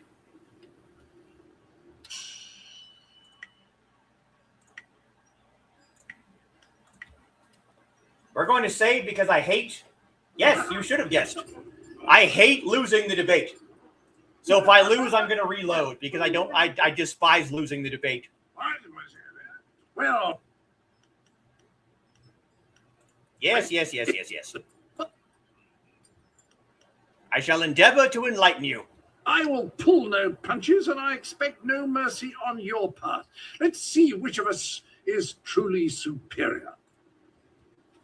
Here we go. What shall be my first point of contention? I know, the most basic of concerns for a culture, the currency of its economy. What manner of society would use the silver coin as the basis of trade? Gold is clearly superior, which you admit by using it for important statuary. Your understanding of what determines value is flawed. Your rebuttal? We have sympathetic, mocking, dismissive, factual, and raging. Your stance betrays a worship of gold? Laughable! Well, you are clearly in the minority, but I can spare no quarter. To the next topic. I call attention to the arrogance of your empire. You simply assume that all lands outside your borders are the domain of barbarians and monsters. How can you truly know they are uncivilized until you've proven it by conquest? Crush them beneath your heel. You sit here thinking while far-off lands yearn for direction, not unlike what I am attempting with you. Very good, Dan. Yes. John Cleese from Monty Python. Very good. We do not wish to impose ourselves on others. Well, a majority on your side, but the debate is not over yet. Shall I draw attention to your foolish reliance on personal combat? You've got strange dragon powder arms, but you waste them on spectacle and flying chariots. Any decently civilized people would have developed a proper array of personal sidearms by now, like old Mirabelle here. Gold star for Dan. Good job. So Carl gets a gold star and Dan gets a gold star. We don't want such destruction unleashed upon our... Well, I just did, sympathetic. You're obviously hiding a lack of ability elsewhere. Simple toys, we have no use for them. At close range, the advantage you claim to have disappears. A coward's trinket! We would feed it to you. At close range, the advantage you claim to have disappears. Well, a majority on your side, but the debate is not over yet. I challenge your foolish beliefs and the irrational behaviors they produce. Dragons, spirits, and even talk of unresting dead. Just look at the collective foolishness that you call a floating palace. The constant superstitious yammering of your peasants even has me seeing it. And how the bloody hell would you get a moat up there? Ridiculous, I say. We apologize, but only you govern your own eyes. You are debating your own eyes. See what you want, we know what's real. Overwhelming evidence supports our beliefs. Show us a wonder of your own or be silent. Unfortunately, I don't have a silver star. Here. You get a silver nut. Let's see. We've done factual. We've done sympathetic. We've done mocking. Well, a majority on your side, but the debate is not over yet. I say that you don't seem to understand the relationship between the ruling class and the peasantry. Your commoners are far too happy to be productive. A proper spiral of misery shows that they are doing a decent day's work. Your peasants only suffer because of foolish superstitions about the dead walking around.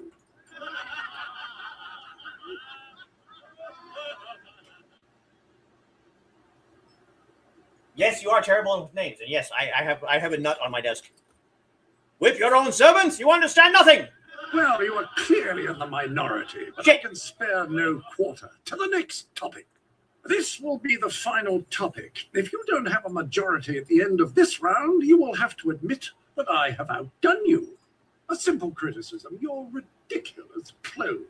Not a decently puffed pair of trousers to be seen. I ask you, what have you done on the pantaloon front? And why do you remain so clean when any sane man knows the only way to keep devils of the dark at bay is to be brash and to carry the air of the earth? Bathing is bad for the humors as well. Do you people know nothing of maintaining your bile?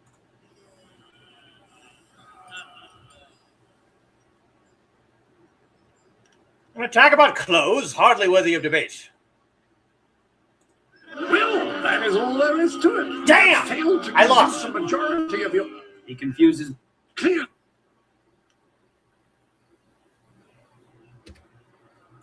Apparently you had breeding... Well, shit. I lost.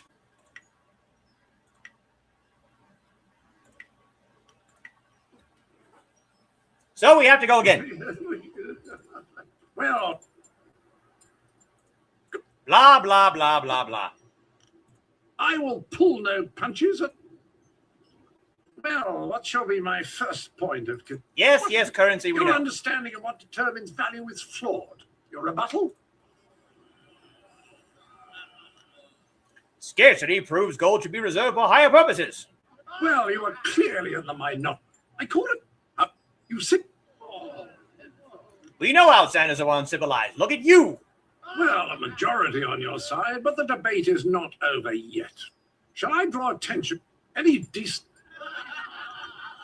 Close range, the advantage you claim to have disappears. Well, you are clearly in the minority. I challenge your foolish... Just look at them. And how the bloody... You are debating your own eyes. All agree with me. Your downfall is Ouch. assured. On to the next.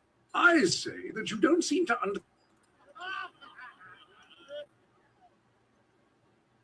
We don't feel misery is so useful a tool. Well, you are clear. Come This on. will- A simple... And why? Bathing is...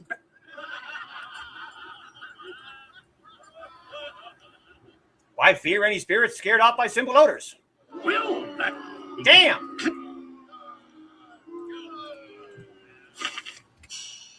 Oh, we lost again!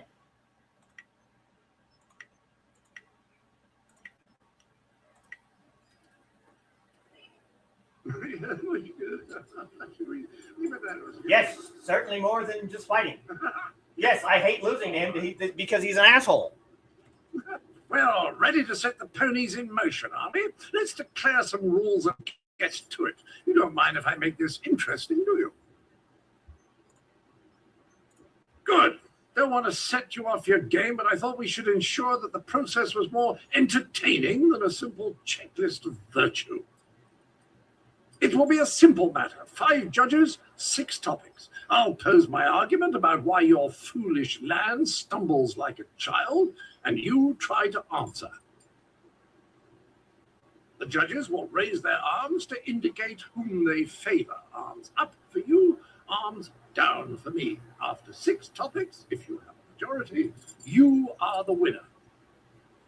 By the Queen's corset, if you get them all on your side at any time, I'll declare the match over. Now, shall we proceed? I will... Blah, blah, blah, what blah, shall blah. be my first point of contention? I know, the most basic of concerns for a culture, the currency of its economy. What manner of society would use the silver coin as the... Yeah. Well, a majority on your side, but the debate is not over yet. I call attention to the arrogance of your empire. You simply assume Yes, it does that take all a few lands tries. outside your borders are the domain of barbarians and monsters. How can you truly know they are uncivilized? You sit here thinking... Your attempt is failing. How does this strengthen your argument? Well, a majority on your side, but the debate is not over yet. Shall I draw attention to your foolish reliance on personal combat? You've got strange dragon powder arms, but you waste them on spectacle and flying chariots. Any... Blah, blah, blah. What? My Aha! monsters be There it is. I can't see anyone in my favor. It appears they've reached a consensus against you, Sir Roderick. Clearly, these people are incapable of fairly comparing one of their own to an outsider. This is a farce. There we go. 3 rounds. I had them all. You decided the rules. We have acted fairly. And perhaps it was my mistake to think you would be open to anything other than your own backwards ideals. Ah, I seek satisfaction. You have bested me in debates, but true honor is decided on the dueling field. Yep, 3rd time and all that, yep. If that is your wish, I will meet you in combat. The entry hall here has walls to be up against, corners to be backed into, and floor enough on which to be down but not out. Whatever your metaphor, I'll beat it. Return to me when you are ready, and we will walk there together, just to ensure that no one gets lost or suffers an accident that would prevent a fair fight. Frankly, I don't know what you people are capable of. I am ready now. Let's begin. What? Good. Let's get this over with so I can return to schooling the rest of your fellows. I envy you. You're about to experience for the first time the skill that has forged an empire and traveled the world. There will be pain as well, but I imagine it will be almost worth it. Well, there's a reason that it reminds you of that, Dave, because that's the guy from Monty Python. That's John Cleese.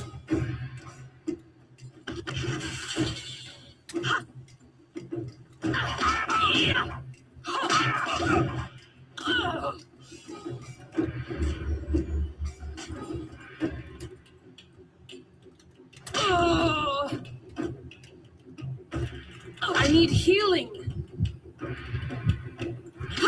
Ah, damn it! Shit! Your concept of honor is outdated.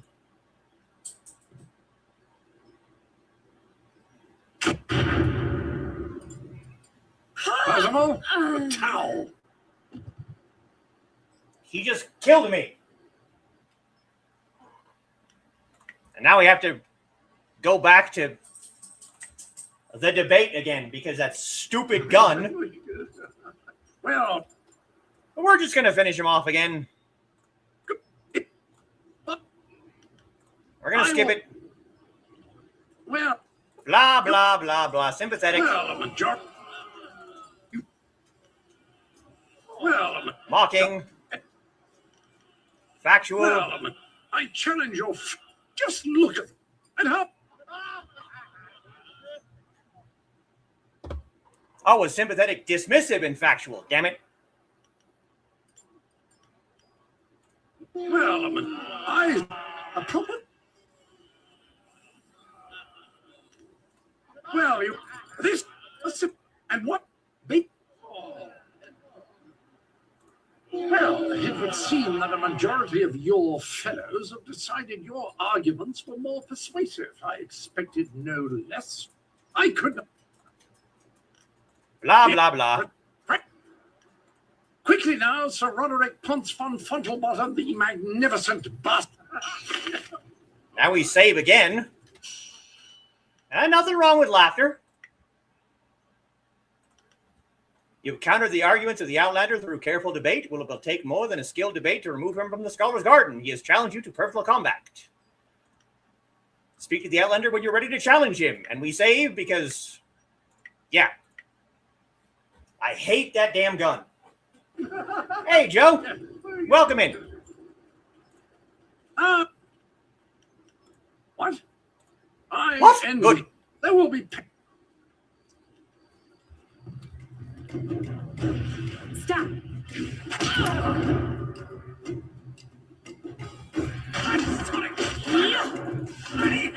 You want to fight with weapons, Sir Roderick? Let's fight with weapons.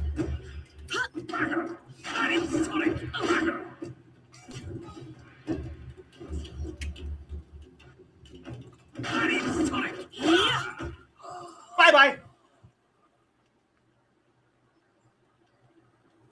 Uh-oh. Don's hooking. That was a fine display of skill. It was a fair fight, Sir Roderick, within the rules you specified. Yes, old boy, you've got it right. I was really sat down, I believe. Like the fall of the old bridge across the Grand. My humours are in disarray, I tell you. I suppose I should have seen it coming. Your win in the debate was a sure sign. I do believe I have underestimated the lot of you. Regardless, you have beaten me. That's a point of honor I cannot deny. Well, at least he's a redhead. I know, on YouTube even. Who else has noticed that the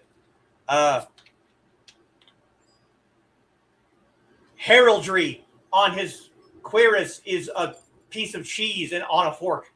Hey, Trey, welcome in. You missed my debate with Sir Roderick Ponce von Fontelbottom, the magnificent bastard. It was not your day. Well, there's no other thing for it. Intended or not, you've earned a reward from me. The unsuccessful combatant in a duel must arrange a worthy gift for the victor. I wouldn't be much of an ambassador for my country if I didn't abide by its customs. The Duchess of Almsbottom's rules of engagement are quite clear on this matter. Prefer something useful, your weapon, for example? Hell no, I will never use a gun. Physical strength is a quality I'm interested in. I'm interested in improving the mind. I'm concerned with spiritual matters.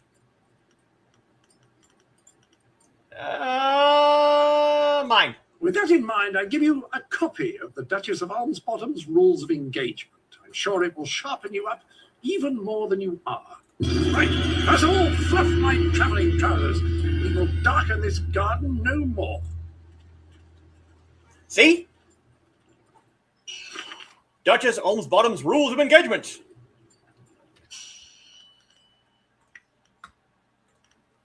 For all his convictions, Sir Roderick was unable to best your skills in combat. Admitting your superiority, the outsider has left the Scholar's Garden. See the Minister of Culture. The Outlander removed. The Minister of Culture will want to reward your efforts. He should be in the Scholar's Garden. Let's go hit the spirit font. A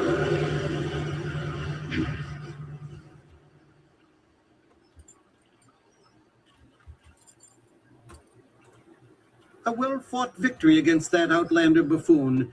You showed that he could not best us in battle, mentally or physically. We are all in your debt, but the Ministry of Culture is particularly so. Please take this token sum of silver as payment. You certainly earned it. Certainly I deserve more than this. I control a very limited treasury. To give any more would call attention to what has happened here. I saved the reputation of the Empire. Such an example deserves special favor, doesn't it? A very good point. Here, take this. I should know not to barter with a master debater. Do you disagree? I've never seen such a cunning linguist. It is money well spent. Compensation because my own diction came up short.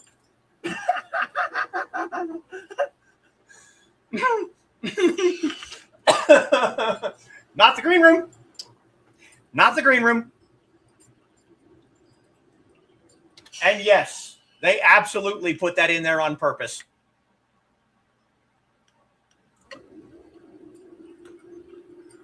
They absolutely 100% did that on purpose. It's literally the only reason.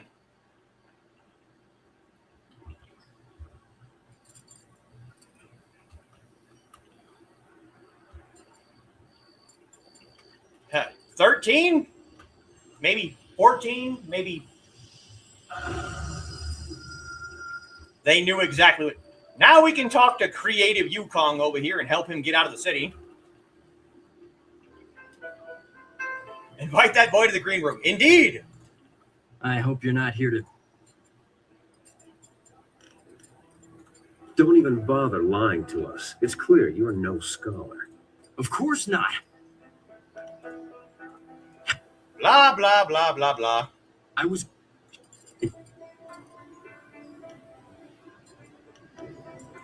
We should go... The only easy way out of this city is through the gate that Sen is guarding, and he's looking for me. However, if I disguise myself as a mercenary and sneak past him, I might just get away. But you have to help me by distracting him. Just tell him that I've already escaped, and I'll get away just fine. I can't imagine what might go wrong. I can. You're an idiot. Citizen, I hear there's progress in the search for creative Yukong. A scholar ran out of the Scholar's Garden after talking to you. Tell me you have good news. Now watch the background. Watch what's going on in the background. Creative Yukong has left the city. How did he get past me? He couldn't access a flyer. What is that man doing? Are you certain he's gone? Would a bit of silver jog your memory? Interesting. I wonder how high he'll raise the bounty if you keep stringing him along. What do you say? So first he trips or slips on something. My investigation made it clear that he has already slipped away. Look at that tart swinging her hips for that mercenary. I can't see how Yukong slipped past us. Did he bribe one of my agents somehow? Well, the Imperial Army has more silver than some confidence man. Take And then he gets distracted by a woman. What could he possibly offer me? He's gone and there's no point catching him. I should arrest that accursed tourist. You spoke to a nervous scholar, and now Yukong has suddenly disappeared. Suspicious. What if I offered you the normal bounty plus half? Would that change anything? And then he's laughing at the Imperial Army guards that want to capture him. There's nothing I can tell you regardless of your offer. Well, if you say so. Despite Lord Rento's insistence to the contrary, I doubt he was a master criminal. Perhaps I'll just declare Yukong's bounty a dead matter. Is there anything else that the Imperial Army can do for one of our fine citizens? Right you are. Remember to keep an eye out for anyone suspicious. So first he slips, then gets distracted by a woman, then is laughing at the guards who want his head. Trust me, the first time I played through this, I was tempted to be like, that's him right there. That's him. He's right there. Level up. 462, 473, 474. More style points. Okay.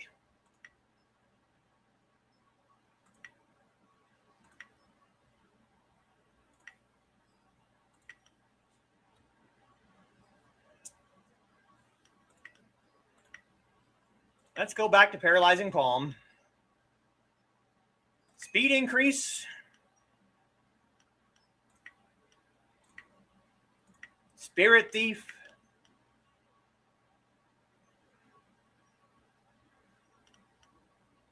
So Spirit Thief is on the 4th level. Paralyzing Palm is on the 4th level. Flawless is...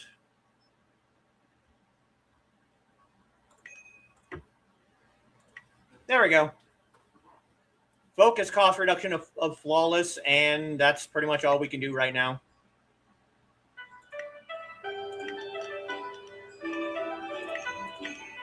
Let's go ahead and put those last 4 points into Heavenly Wave, even though I very rarely use it. He's an idiot. He's too stupid to be a con man. You're not wrong. He's a moron. So now we go back to the flyer. A group of river-faring businessmen have been attacked and forced to flee. Nobody is safe from this criminal. River-faring businessmen. Pirates. Pirates, not river-faring businessmen, you idiot. Hey, there's the guy I wanted to talk to.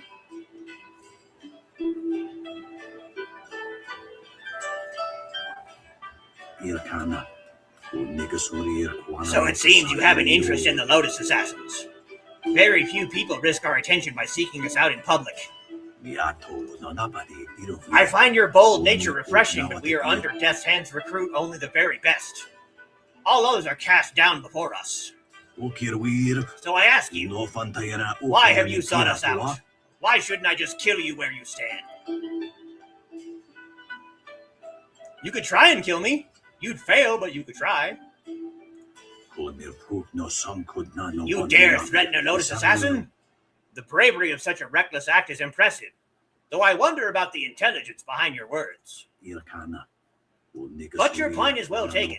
You have shown some inkling of promise merely by drawing our attention, but that alone is hardly proof of your worth.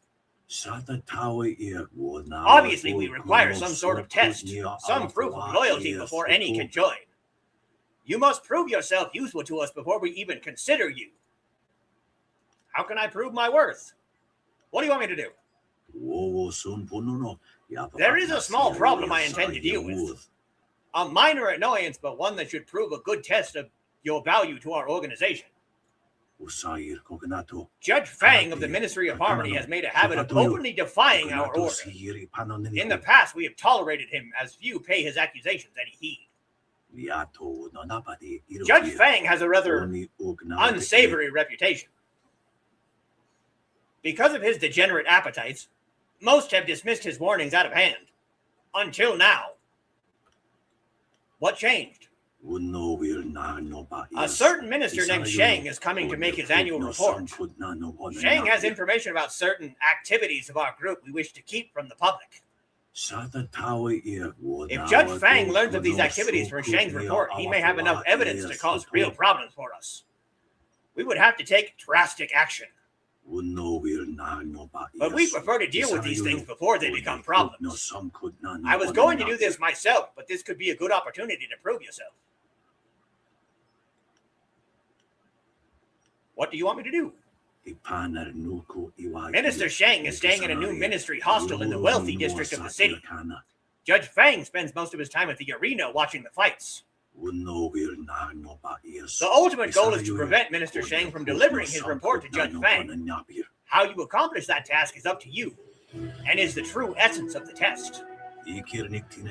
Remember, an Inquisitor is not a common thug.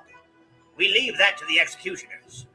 We know that disgrace is a far greater punishment than death. Do not expect any help from the Lotus Assassins with this task. You will have to prove you can succeed on your own before we even consider you for our organization. I will not fail you. Perhaps, perhaps not. In any case, I wish you luck in your endeavor. Remember, don't let Shang give his report to Judge Fang. We will be watching you from afar. Once you have completed your task, I will meet you back here. You know, far be it from me to presume, but I have an idea of how we might be able to solve this problem.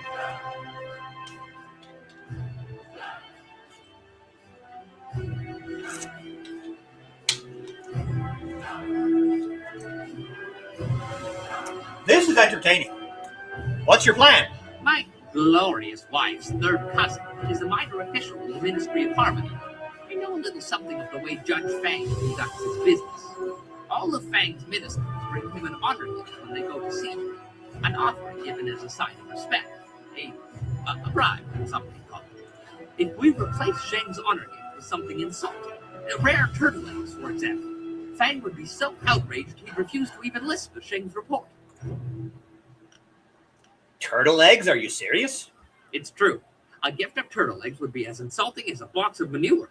Even more so, because they are so difficult to track down, whereas manure is somewhat common. I admit there are still some details yet to be worked out, but acquiring the eggs is easy. I have some here that you can simply have. You have turtle eggs here? After just saying they are very rare? Well, I was saving them for my coming anniversary. You buy early if you want them to be ripe. It doesn't really matter, does it? There are more daunting problems to consider. For example, how will you sneak past Shang's guards to make the switch? We should just kill Shang. Nice and simple. Kill his guards, too. Oh, yes. And while we're at it, we can kill Fang and his guards, too. Unleash rivers of blood in the streets, all in the service of the Lotus Assassins. Now that is how you interrupt the bureaucratic process. I'm all for it. I think Zhu is being sarcastic. I am no coward, but there is already more blood on my hands than I can ever wash clean. You know this. I have no plan for you. No easy answer. But working with the Lotus Assassins is a bad idea. No good can ever come of it. We really don't have any choice, Zhu. It's the only way we'll ever rescue Master Li. I don't like the idea of causing trouble for Shang. Maybe we should investigate Fang in the arena first. We might be able to stop him from getting that report without hurting Shang or anyone else. Maybe you're right, Dawnstar. I just hope that in the end we don't sacrifice everything for the sake of one man, even if he is your beloved Master Li. It's up to you how we handle this, but remember that the Inquisitors aren't just thugs. They're more subtle. Turtle eggs are about as insulting as a box of manure. Even more so as maneuver is quite common. Whereas turtle eggs are very rare. But I have some right here. You met with the Inquisitor recruiter and he presented you with a test. Minister Shang, who we know from Tian's Landing, is about to give a report of the events in Tian's Landing to Judge Fang, a corrupt but untouchable senior official in the Ministry of Harmony. You must stop Shang from delivering that report. Disgrace Shang. Ho suggested swapping the honor gift Shang wants to give Fang with highly insulting turtle eggs. Track down Shang at the Ministry Hostel in the Golden Way. Black Whirlwind suggested that you kill Minister Shang. You can find Shang at the Ministry Hostel. It was suggested that you kill Fang. Fang can be found in the heart of the Empire Tavern upstairs of the Imperial Arena. Dawnstar wants to deal with Judge Fang without any bloodshed. Fang can be found in the upstairs of the Imperial Arena. Now that's how you interrupt the bureaucratic process, by killing everyone.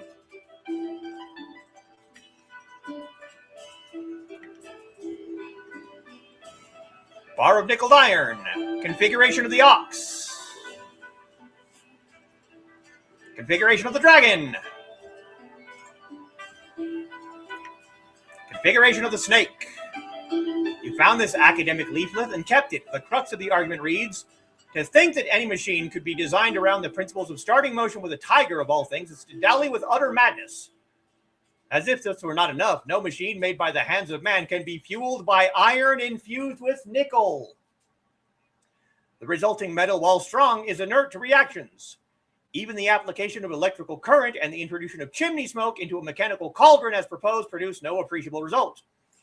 We have a configuration we can use now.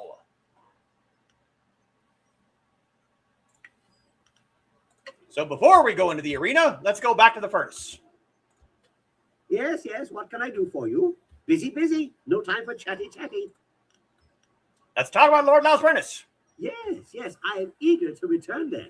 It is a masterful array of artful mechanics, despite being a bit overly polished.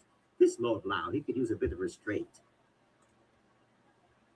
Take me back. Certainly. It's just a flick of a switch, and I'm reasonably sure the trip isn't even doing any irreparable harm.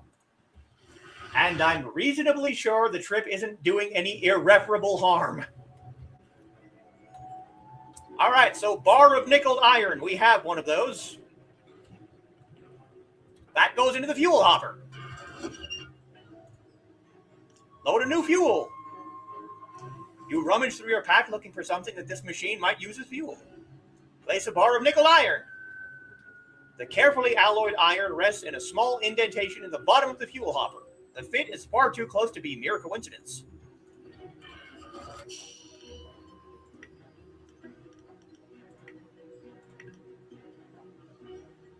Tiger button. Electrical current, chimney smoke, cauldron.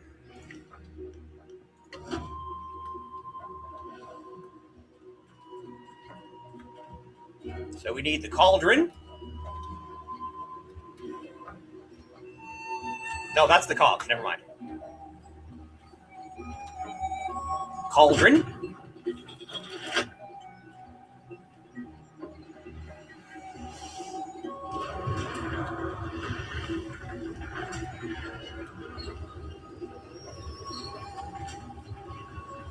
Conductor.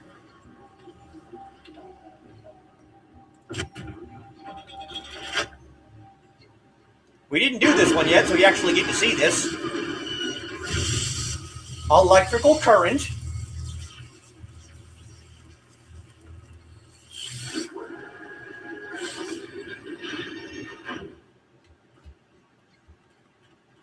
Chimney smoke.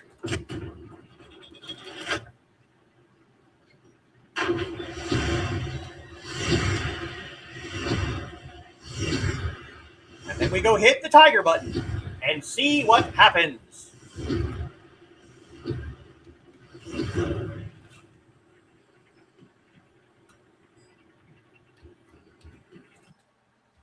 Calm as the morning breeze. Excellent. What an amazing machine. Now, if we can find more configurations, just imagine what we could do here. This machine is amazing. Yes, amazing indeed. Of course, without more configurations, we'll never know just what it can really do.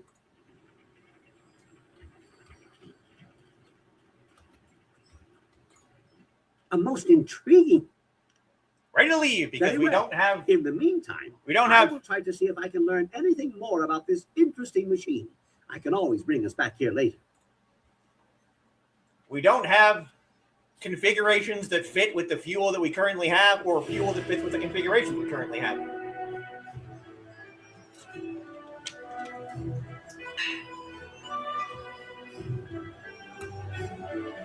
And everyone has further things to say. Always happy to help. What do you need? What's on your mind right now? Dawnstar has been telling me about two rivers, the Swamp and Gal the Lesser. I was sorry to hear about your town. You're a woman with a knack for fighting trouble.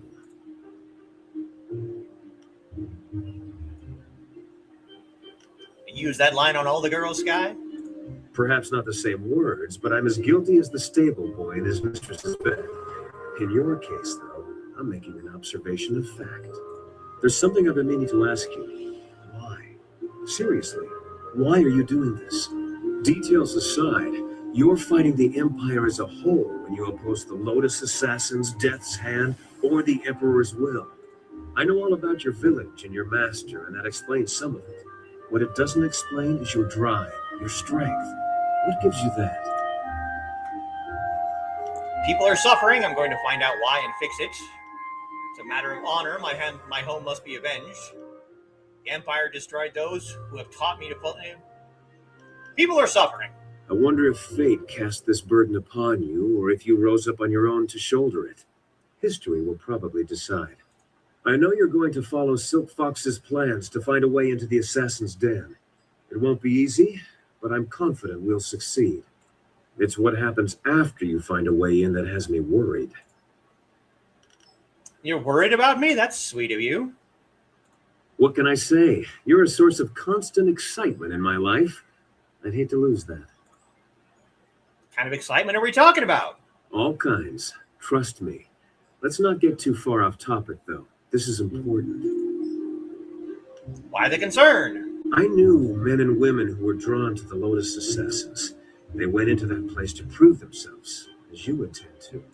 And the few who made it back out were different. Different how? They acted like they didn't know us, or just didn't care if we lived or died. It's hard to say if there's even a difference to the Lotus Assassins. I know you'll be fine. The Assassins will be lucky if you don't bring the place down around their ears. Just be sure not to tip your hand before you're ready. That's all in the future, though. We should keep up what we're doing. There's a lot left to tackle before we're done. Talk to you later, Sky. Of course. I'll be here if you need anything. Well, it looks like your contact with the Lotus Assassins will be bad for your reputation, but good for our goal. I can't agree with this. You don't know what you're getting into. You don't know the danger they represent. Really? What did you see while hiding in your swamp? I've observed Death's Hand for years, both in the palace and elsewhere. You can have 4 faces and a different name and wardrobe for each, and you still wouldn't understand. Death's Hand is not what he seems. Then what, pray tell, is he? I don't know, but his power does not come from study or skill. He is something darker, and we should not be trying to enter his lair. It sounds like Sagacious Zoo wants to go back into hiding. Or perhaps the nursery? Pay no attention, not everyone is as weak as he is. Quiet, Silk Fox. He's right to advise caution. Thank you for listening, but I want more than caution. Neither of you understand what they are capable of. You aren't doing much to add to our understanding. Go sulk in the corner like you're accustomed to doing. This is not helping anything. Are we And any that, closer to getting to the Lotus unfortunately- Assassin so this accursed woman will help us find Master Lee? Oh, she spits fire at last. Now I see how the child left her little village. She has some spirit in her after all. And surprisingly, she's right. You've made contact with the Lotus Assassins, but haven't shown them why they need to fully accept you. The Inquisitor has a task for you to prove your worth. Get to it and show him why you should be recruited. You could also seek out the Executioner in the arena. He would be interested in your skill as a combatant. Want to ask more about this evidence you want? We've gone over this. Death's Hand is using the prisoners who should be working on the wall to construct some sort of personal army of golems. My father probably knows something, but not the true danger of it. I need to show that Death's Hand intends to seize control. The Lotus Assassins act for Death's Hand. There has to be proof of his evil intent in the Lotus Assassin Fortress. That is where you need to go. Hey, look, a kickbot. Want to talk about you? Why has your servant given me a gift? Did you like it? I thought you might want a little assistance. Consider it a small token of my favor. I appreciate your gift. I thank you for your courtesy. One always likes to hear when one's gifts are appreciated. It is difficult for one of my rank to give gifts, even one so simple as what I gave you. A princess is not normally allowed to show favorites. Then why take the risk? Better that I give it away before Death's Hand carts it off. He has been quite brazen. Besides, it was mine by birthright to do it as I wish. Must I always be dictated to by tradition, despite my respect for it? Sometimes I want what everyone else has, to be myself. Generosity is part of my character from time to time as well. It is more than most men will show for you. I thank you for the gift and the risk you took giving it. You are polite at least. Too many men just take what they can while they can. Perhaps we women are more civilized. But the price I may pay for helping you could be greater still. I am destined for the throne, destined to rule the Empire after my father, but that will be meaningless if Death's Hand keeps his hold on my father's mind. I fear one day he may try to interfere with the imperial succession, or perhaps convince my father that he should be emperor by marriage.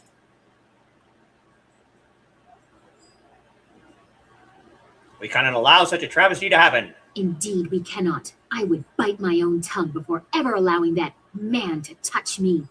I'm sorry, I've ruined the mood. We should continue our talk another time. First, we must expose Death's Hand, reveal his treachery and manipulation. I'll answer what I can, but you have other things to do as well.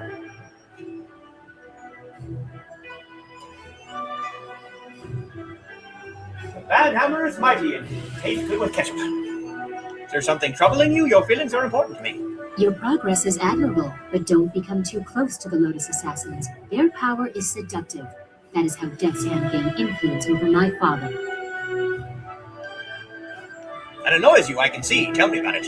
After the disappearance of my uncle, Sun Qin, the Hand of Heaven, the Imperial Order of the Lotus Monks was directionless. Instead of taking on that role himself, my father gave it to an advisor, Death's Hand. I was only a baby at the time. Who was Death's Hand before? I don't know. I have made inquiries, but no one had seen or heard of him before he rose to power. He was like a Lotus assassin even then, hiding in the shadows.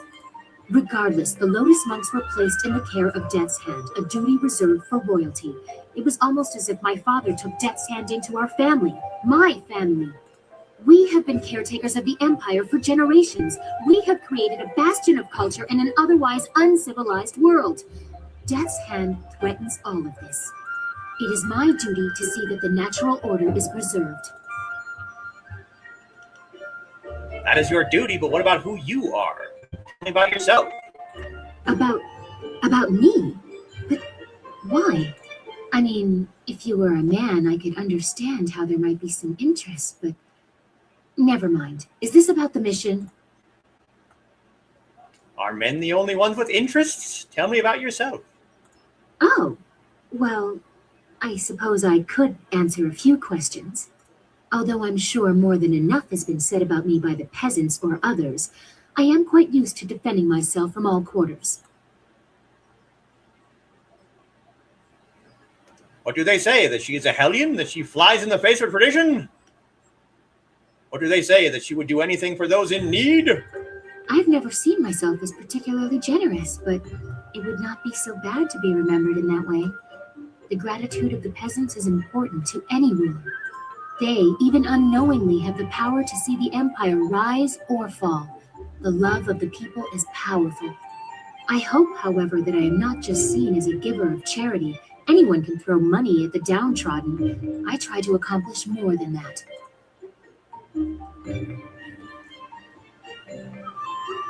I'm sure they say the princess has the authority to command, yet the wisdom to listen to advice. I'm flirting with her while also simultaneously trying to sway her more towards the open palm way. You presume a great deal. Can you really have seen this in such a short time? Those are qualities I would like to say I have, but I am not certain that I do. I have little time for listening when I seem to be fighting the very system of which I am a part. I'll keep you grounded. You? Well, you might. I don't know what the future will bring for us. Do you think yourself worthy of reminding me of what is important? To keep me humble? My father will take a dim view of that. Your father is far from my mind right now. I'll be wherever you wish me to be. You're very unlike the women of the court I grew up with. I have long tried to separate myself from them. As you can tell from my unconventional choice of traveling companions, I think we are very similar, you and I. You are interesting. We will continue this another time. I find myself at a loss for words. Very few people have had such an effect. Yes, you are interesting. I wish you luck. Once you have gained the trust of the Lotus Assassins, we will plan how to proceed. So now we have flirted with Dawnstar, we have flirted with Sky, we have flirted with Silk Fox.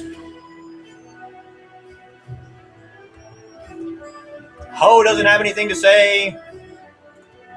What do you want? What do you think of our current situation? That strong lady?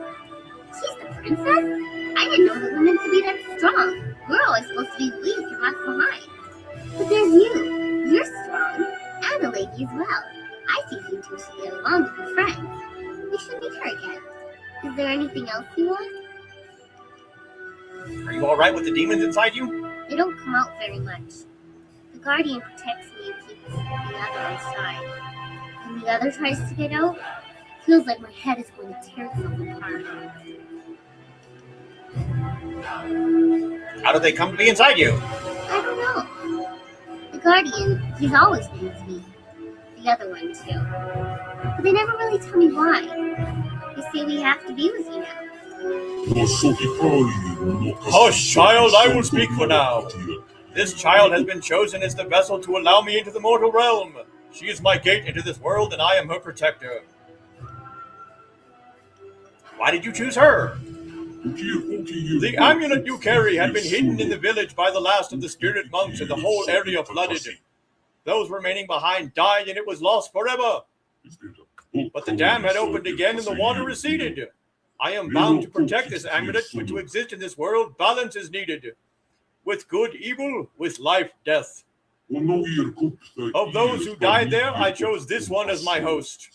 She was reborn through my power, and I was in her. But balance required that my heavenly presence have an opposite. Wildflower is dead? We needed a host, and she was there. I did not expect balance to require that both I and Ya-Jen be within her. It was almost too much for her to bear. We are both here inside her, but Ya-Jen is different. He cares nothing for the amulet or the girl and would gladly sacrifice her to escape. You care too much for this whelp. Quiet! Stay inside. Do not mention these things to Wildflower, Spirit Monk.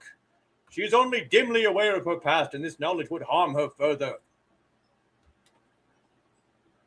Yes, very flirty, yes.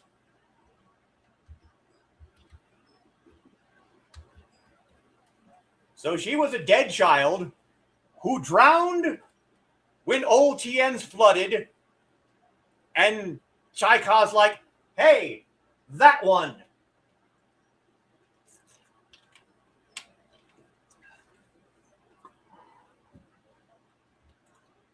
What?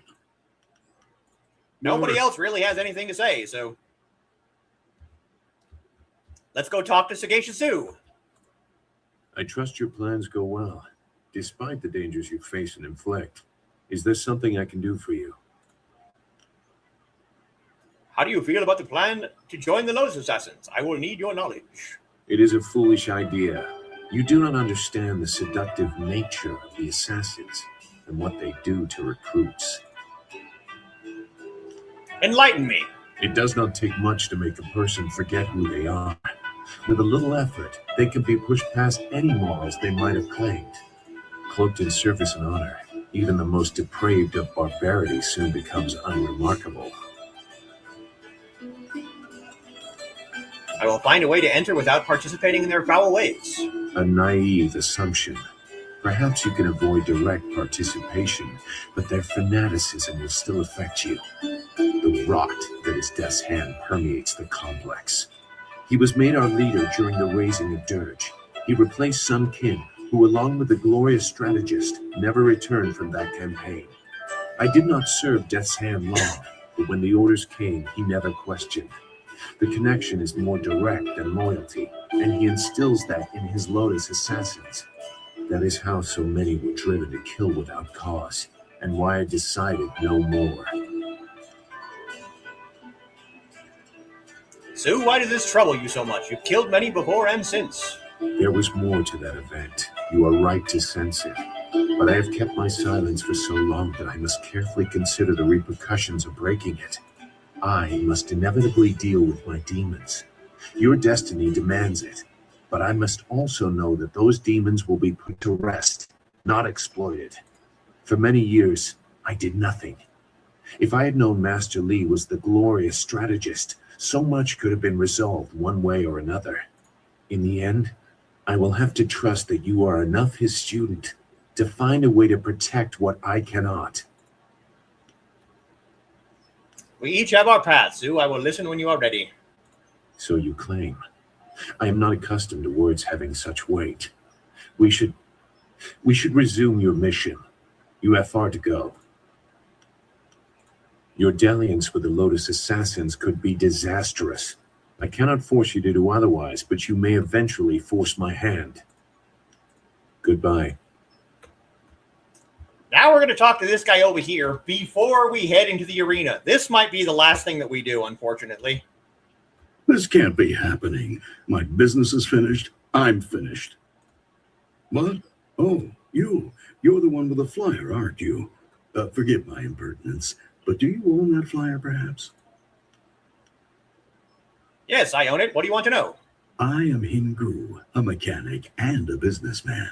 I supply upgrades to people fortunate enough to have flyers. However, I have had some trouble attaining parts of late.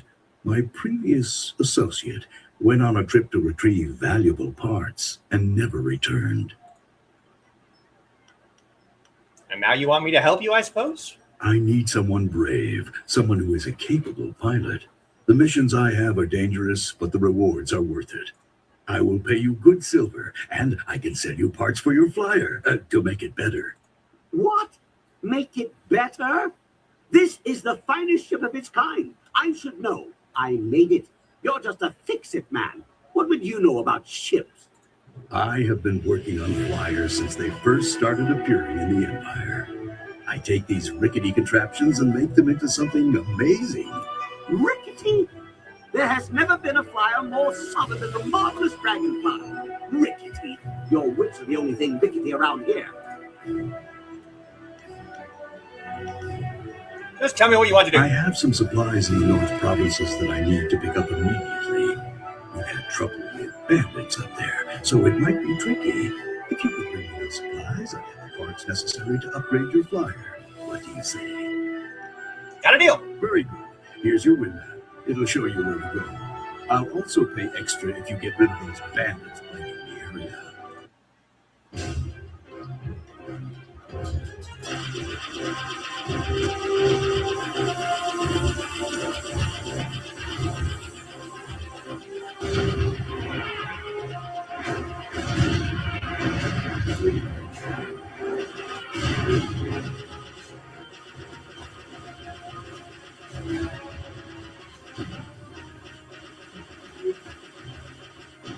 Don't let them be us. I just finished this thing.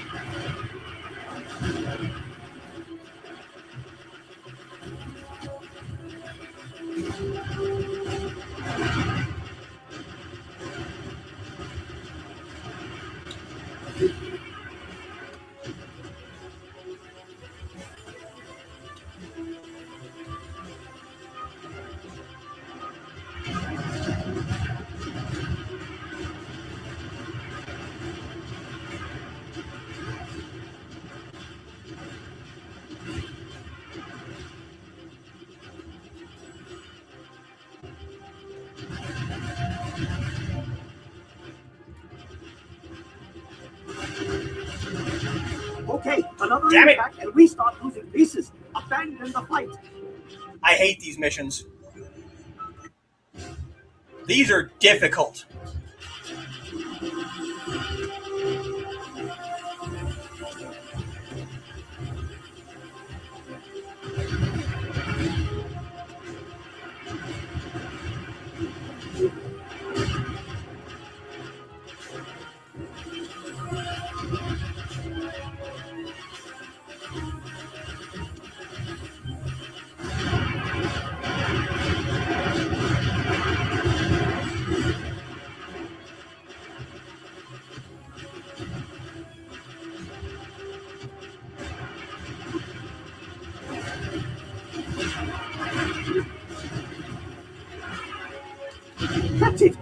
Damn it! Out of the fight! You're scuffing the finish!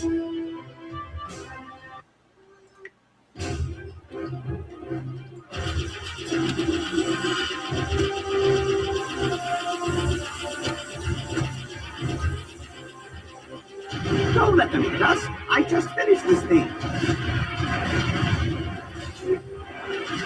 Interesting strategy. Now try winning.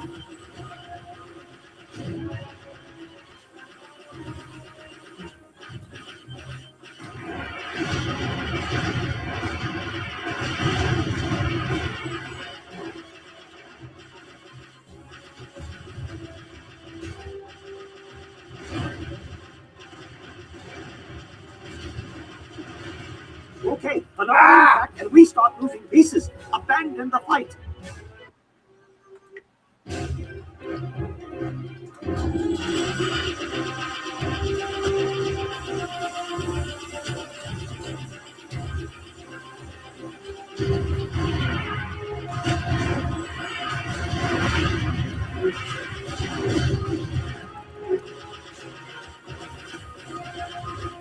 We can't take much more of this.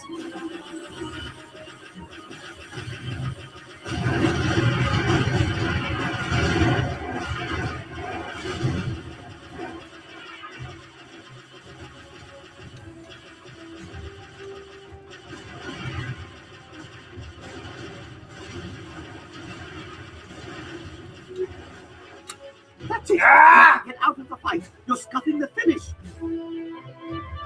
Yes, this part is incredibly annoying. And the really, really annoying part is once you get past this first one, they're not that bad after this. More dodging, less catching.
Oh, damn.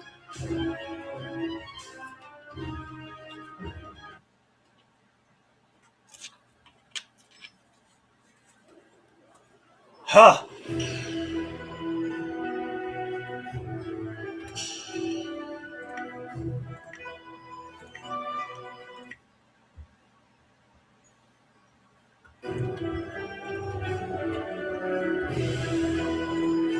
You have returned, and in one piece, I see.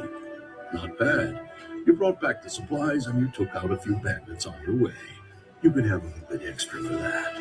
There were some great flyer parts among the supplies. Would you like to have a look at them? Or if you prefer, I could tell you about another mission I have for you. See your upgrades. Yes, of course. I have some very interesting items now. Bar of nickel iron. Tremor, flyer equipment, a weapon that produces a powerful shockwave that does moderate damage to all nearby enemy ships. The cheat cost per tremor is moderate. Purchase. Gem of Inner Genius. Yeah, let's sell that one. Gem of Forethought. Evading traps cost no focus. Damn it. Forethought we don't need. Imperial Favor is awesome. Flawed Warrior Gem, no.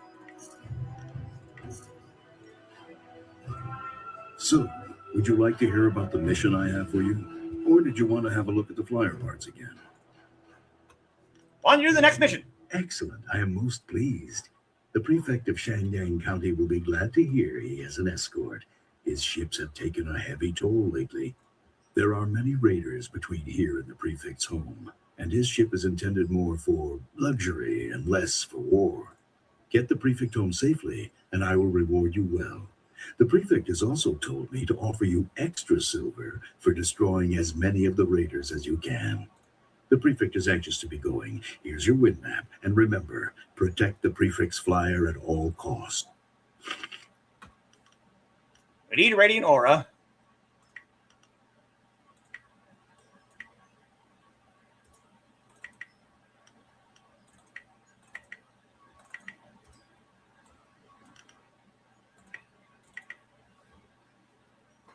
Do a moderate amount of damage over time.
See how much easier that was after the first one?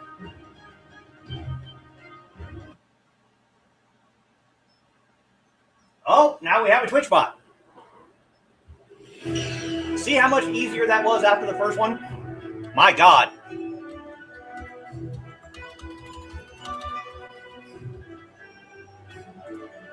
Excellent work. The prefect is happy to be home, safe, no doubt. I see you were able to dispatch a few of the raiders on their way. I'll top up your payment a little for that. Would you like to see some of my upgrades? Or could I interest you in doing another mission for me? See the upgrades? Yes, of course. I have some very interesting items now. Reverse Tides. This will call all of your enemies to be slowed down for a brief period. The cheat cost for Reverse Tides is moderate.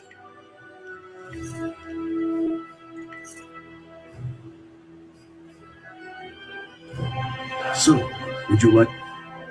On to the next mission. I have received word that my associate is alive, if not well. He was shot down by Imperial flyers while retrieving some sensitive information. Fly to the destination on the wind map and destroy anyone who attacks you. Drop off these parts so my associate can repair his ship and return. The area you will be flying into is private land, and by right, only the Emperor's servants are allowed entrance. But there is a truth there that must be uncovered. Be careful. These Imperial flyers are extremely dangerous. Good luck.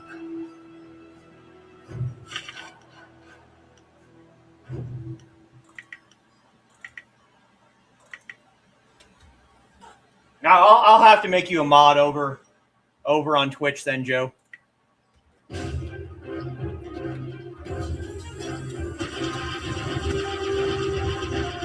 Destroy all enemies.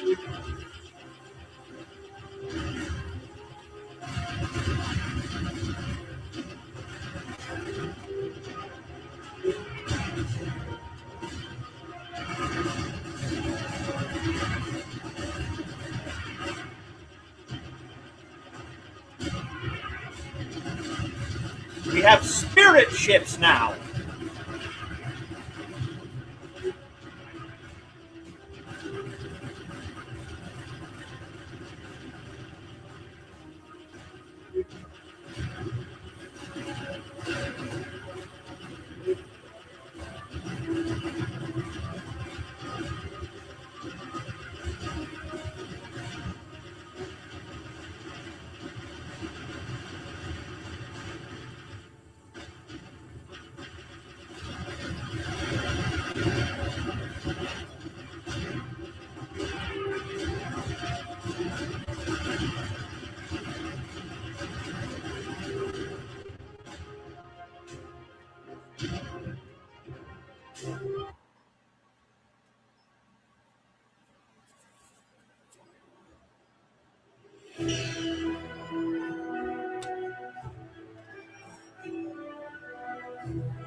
Watch if Joey has the hammer out tonight. Well,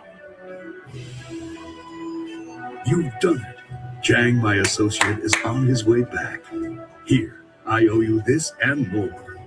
I regret I have no more missions for you, but I'm always here if you require upgrades for your flyer. Thank you again. see your upgrades. Yes, of course. I have some very interesting items now. Firestorm. This weapon does a large amount of damage over time. The cheat cost for Firestorm is high. Dragon's Wrath. This powerful weapon releases a blast that will destroy all nearby enemy ships. The cheat cost for Dragon's Wrath is extremely high. But you see what I mean? You get through that first one, and the rest of them are relatively easy. There's an escort mission. I despise escort missions, but it was relatively easy. And then just destroy all the enemies in your path and you're done. Imperial Arena.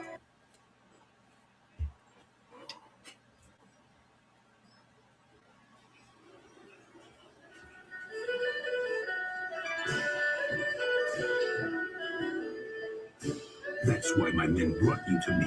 I wanted to finish this personally. But I...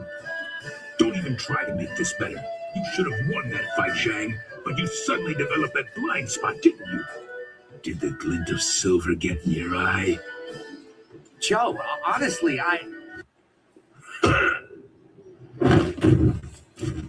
Oof. You needed something for to admit one? Yes, I need to speak with you in private. It seems Warrior Zhang has decided to retire.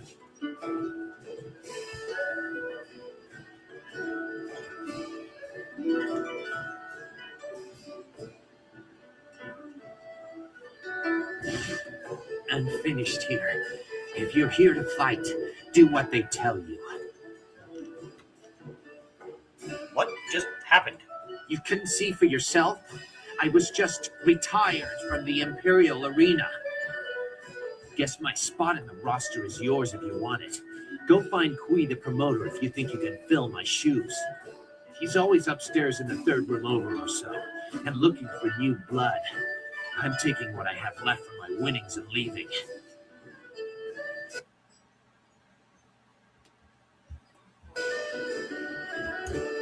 We might have just enough time to get started in the arena before we have to end for today.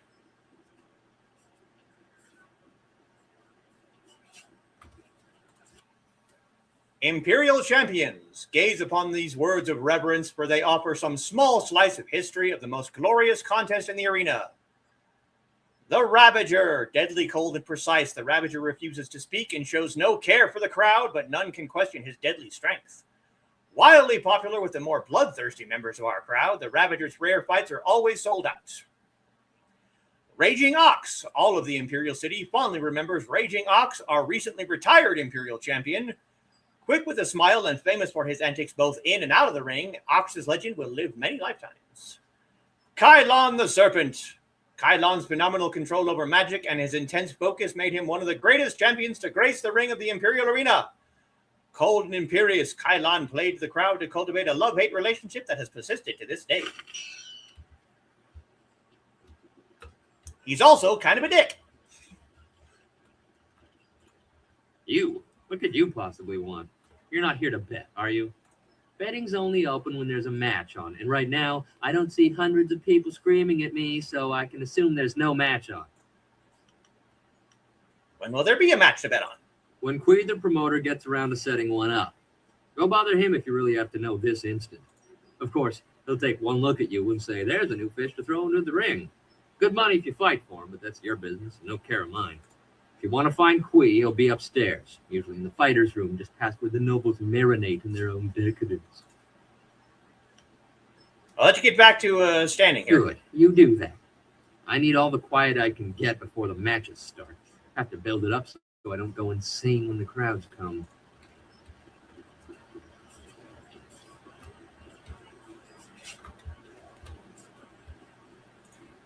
Welcome. It's always good to see a new face at the counter. If you've got silver to spend, I'll be happy to help you out. I'm known as Thunderous Tauren, and you are my most honored customer right now, so you have all of my attention. Tell me more about the arena. The man to see is named Hui the Promoter. He knows everything there is to know about this place. Might even be looking for a new body to fill out the roster. This could be your chance. If you're interested, he's usually up in his office, up and around to the back. You have anything I might be interested in? You look like a warrior to my eye, probably not fit for the odds and sods the usual patrons might pick up. Stop by again. Miniature Ravager hoods for the kids are coming in any day now. You know you'll want two. Miniature Ravager hoods. Yeah, okay, dude. Spirit Pond?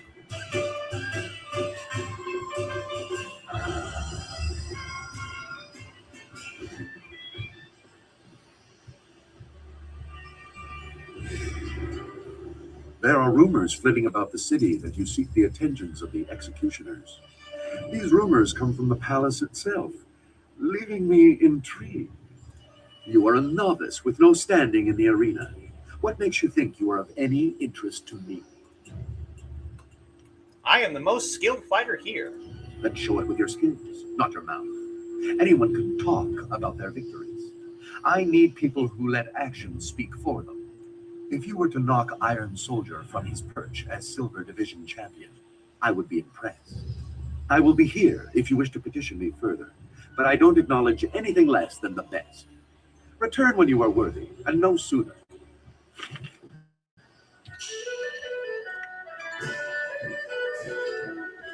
Infiltrating the executioners will not be simple. The recruiter made it clear that you would need to prove that you could advance to the top of the Silver Division in the Imperial Arena before he would accept you. Advance to become champion of the Silver Division in the Imperial Arena. In 3 years of traveling, I never found a place more lively than the heart of the Empire. It's nice to be back. Always a pleasure to see a fine young lady at the bar. Not many people stopping by recently. How could this tavern be slow with the arena in the same building? Oh, I couldn't really speak to that. No, I'm no one to pay attention to the comings and goings of the arena. Now, something to drink or just hear chat? What do you have to drink? Wait a minute, you're with the gentleman, aren't you? Extremely large, somewhat odious, the black something. Yes, he mentioned you. I'm afraid he's already running a tab under your name. Runs it here more often than the hourglass turns. I can extend credit to you as well. You're saying I can't drink because someone else is drinking for me? Exactly. It would wreak havoc on my books if I allowed two people to drink off the same account. The Ministry and Harmony would shut this place down. I'm certain you understand, and even if not, there's little I can do now. Now, is there something else I can help you with? No.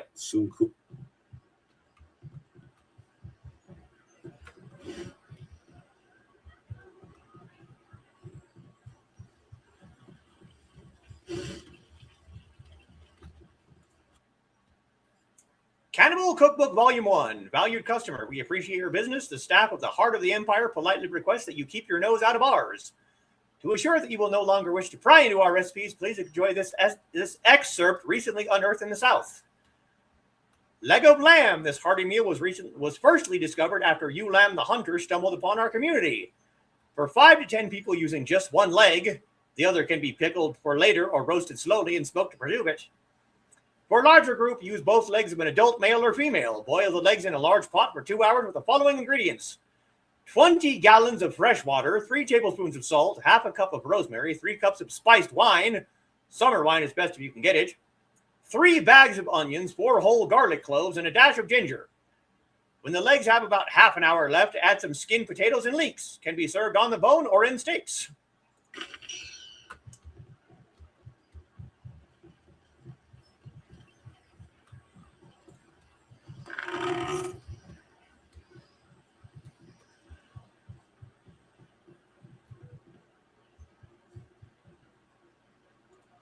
This is my spot, and I'm not moving. Go get your own place.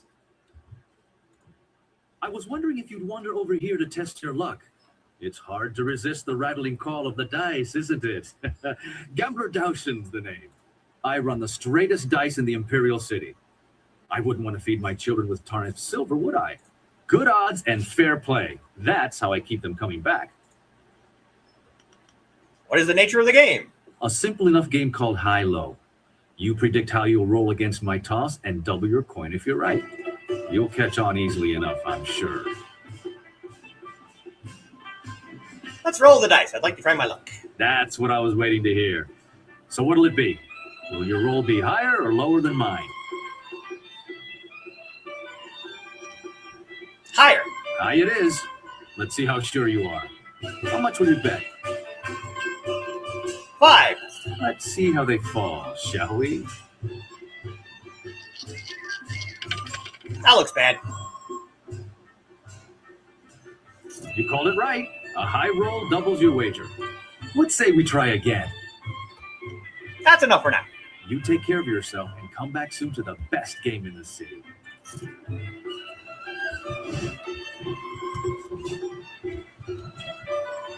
Hey, look, it's Judge Fang. Whoa, back up a bit there. Judge Fang doesn't like people blocking his view of the arena. Even a pretty lady like you. You might make him miss out on someone getting their nose broken or their leg or even their skull.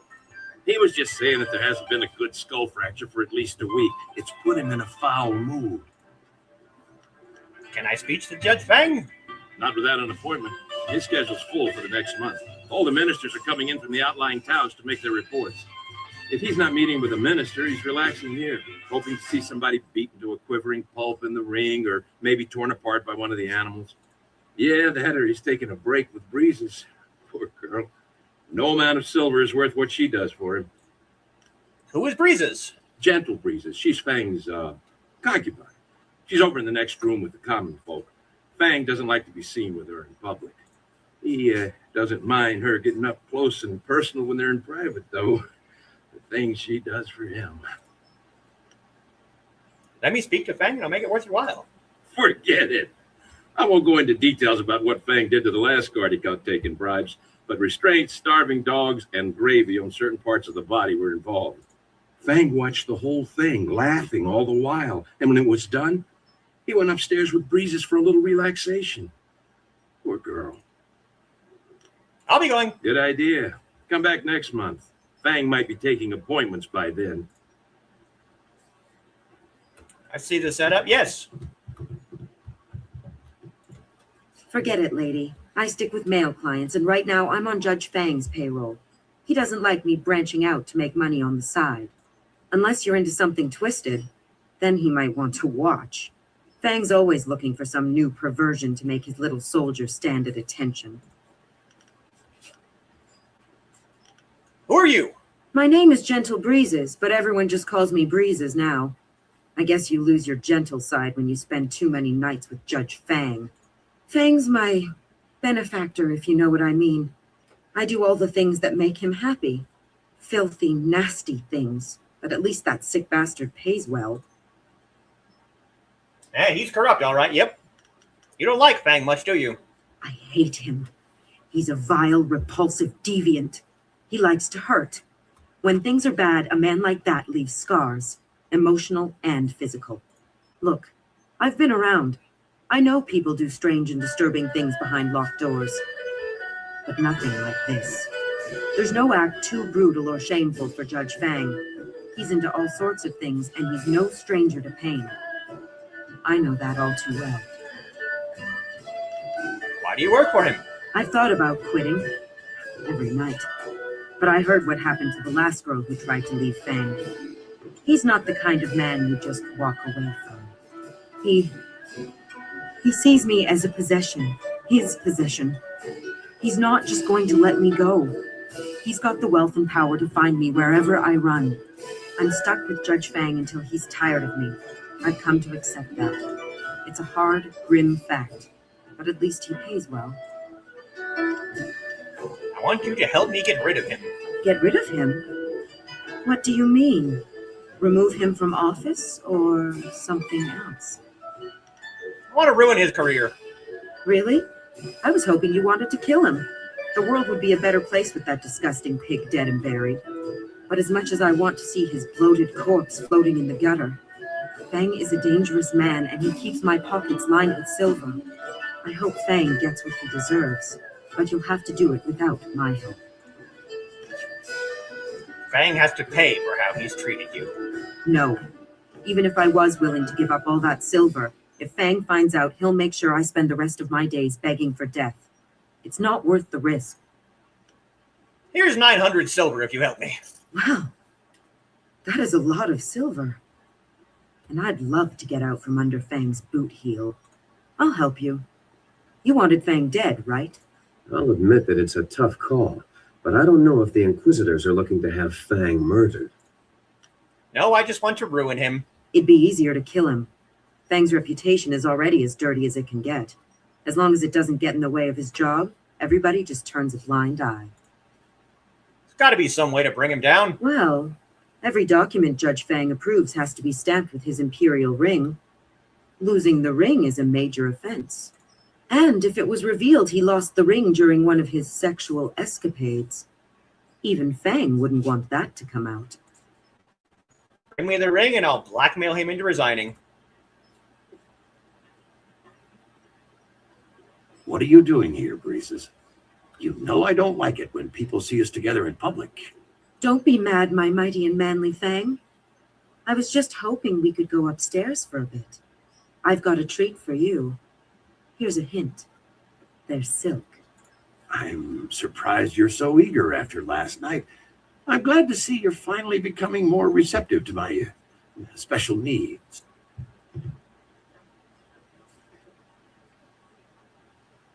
Well done, Breezes. If a little tame for my tastes. I think tonight you should wear the blindfold. I have some interesting surprises in store for you. I can hardly wait, oh great and virile Fang. That was quick. Here's the ring. Fang will do anything to keep people from finding out he lost it to a whore, even if it means resigning his post. Show the ring to his guards and they'll let you through. I better disappear for a while, but make sure you tell him where you got it. He'll be sorry he ever touched me.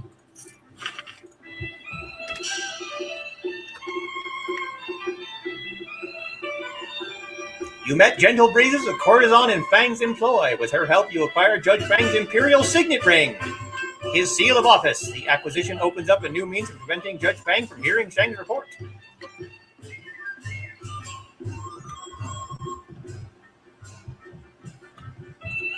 Look, we already told you, Fang doesn't want to be bothered. He just wants to relax and watch the arena fights.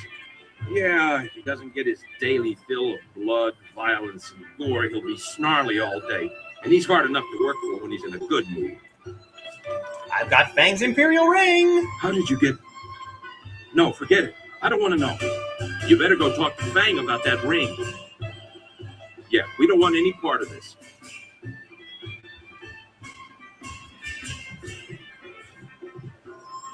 Damn it! Do you mind? How can I enjoy the crack of bone, the screams of pain, and the glorious geysers of crimson blood down in the arena with you bothering me? Or are you here to offer your services for later? Normally, I prefer women who leak the gutter, but I'm willing to branch out if you beg me. You sicken me. I simply believe in exploring the darker aspects of human nature. I openly admit those hidden lustings that others try to keep a shameful secret. But I can see you aren't interested. So, what is your purpose here? I want you to resign your post. Is that so? Let me guess. Some sense of moral outrage at my perversions, no doubt. Well, my tastes are already well known at the Imperial Court. Nobody cares about my predilections, as long as I don't let my activities interfere with my duties as a judge.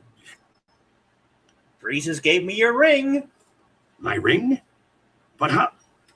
That harlot. I should have suspected something when she came to me willingly. Usually I have to command her presence. Well, it seems you have me in an awkward position. I can't let it be known that I was foolish enough to let a whore steal my ring. I would lose my position. So, what is it you want from me? Silver? An imperial posting? What?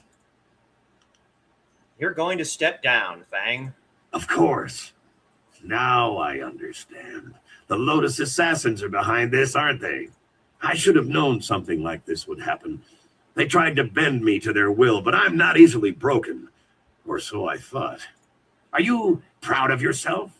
Bowing and scraping at the feet of your Lotus Assassin masters, helping them to bring me down? Your own perversions brought this on you. You think I'm an evil man, don't you? You think my soul is rotten and corrupt. But at least I have a soul. The same cannot be said for those you now serve. The Lotus Assassins destroyed me. But now that I am gone, I wonder where their attention will turn next. Keep a close watch over your shoulder, friend. My resignation is on the table. Take it and stamp it with my imperial ring yourself. Hey, look at that. We got rid of Judge Fang because he's a perverted, sick, twisted.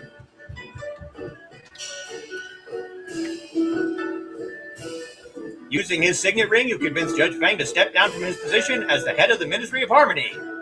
This should ensure that Minister Shang's report about Two Rivers never reaches the Ministry's collective ears. Report back to the Inquisitor. The Inquisitor will want to hear of your success. Meet him back at the flyer landing site outside the Imperial Arena. Not yet.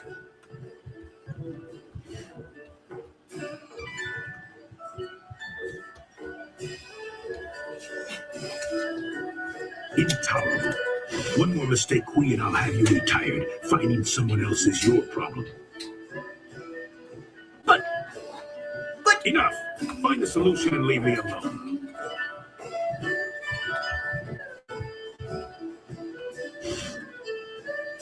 This is not an Afro-bait time to... Wait a moment. You have the look of a fighter about you.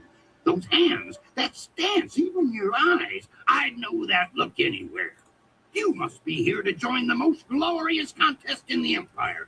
Isn't it fortunate that Lucky Joe and I were just discussing how this place needs an infusion of new blood?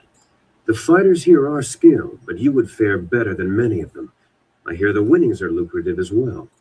Come with me a moment and we'll engage in some dissertation about the best decision you'll ever make. Listen to this guy. Being sick and twisted isn't all bad, true. This is turning out to be an excellent day. Most ostentatious indeed. I love the way this guy talks. Most ostentatious. Did you mean auspicious? I apologize if I'm using words beyond your grasp. Very few people can match either the supply or the command of my language. I'll just mark you down as an idiot. Seriously, you're using the wrong words. It makes you sound like a fool. Don't get frustrated. Everything I say is perfectly cromulent, and it might do you well to embiggen your vocabulary before you fling accretions by discretion. A single glance tells me you are a remarkable woman with the perfect mix of strength and grace to grab a crowd's imagination. What are you getting at? The question is, can you fight? Are you worthy of the arena? I say the answer is a clarion and resounding yes. I may not have heard your name before, but you walk like one who has seen many battles. You are indeed mysterious, stranger. What say we get you signed up for the greatest attraction in all the Empire? The arena awaits. Thought the first typo was accidental. Now I see it as character. Yes, indeed. Before I agree to anything, I need to know the rules of this tournament. Here you fight for silver. Glory is yours for the taking if you value it. The reward starts small, but in the gold division, you could easily retire on your winnings. In fact, our last champion, Raging Ox, did just that. Suddenly up and left to enjoy his winnings, clearing the way for the Ravager to take his place. You'll start low and advance on my say-so, But no, tell you're going to expel in this place. You'll not languish in the qualifiers for long. I will expel in this place. If I join the arena, who or what would I face? You will face the flashing blade of Crimson Kana, the stern resolve of Iron Soldier, and the troublesome triumvirate of the Sun Brothers. If you defeat these veterans, you will face the Ravager, our newest champion, who tore his way through the divisions to replace the now retired Raging Ox. Go ask them yourselves if you want to know more. Hapless Hans faced more than a few of them too, if you want his perspications. Perspications? Are these fights deadly? Do you have any idea how much paperwork I have to do when a contestant of the Empire's finest tournament dies? Wards and spells have protected fighters in this place since its construction. It's been easily 20 years since they failed. What happened 20 years ago? It was a dark day. My predecessor lost several good men when the spells failed during an event he'd ironically dubbed the Feast of the Ogres. What if someone specifically tries to dispel these protections? I'm no sorcerer, but I suppose it could happen. Still, any magically inclined person would notice something like that. Even if someone removed them, the protections would reweave themselves automatically in time. They've done so before. I want to join the arena. That's the spirit of the thing. Now, what name precedes you in your travels? I am the egregious prevaricator, respected scholar. Oh, damn it.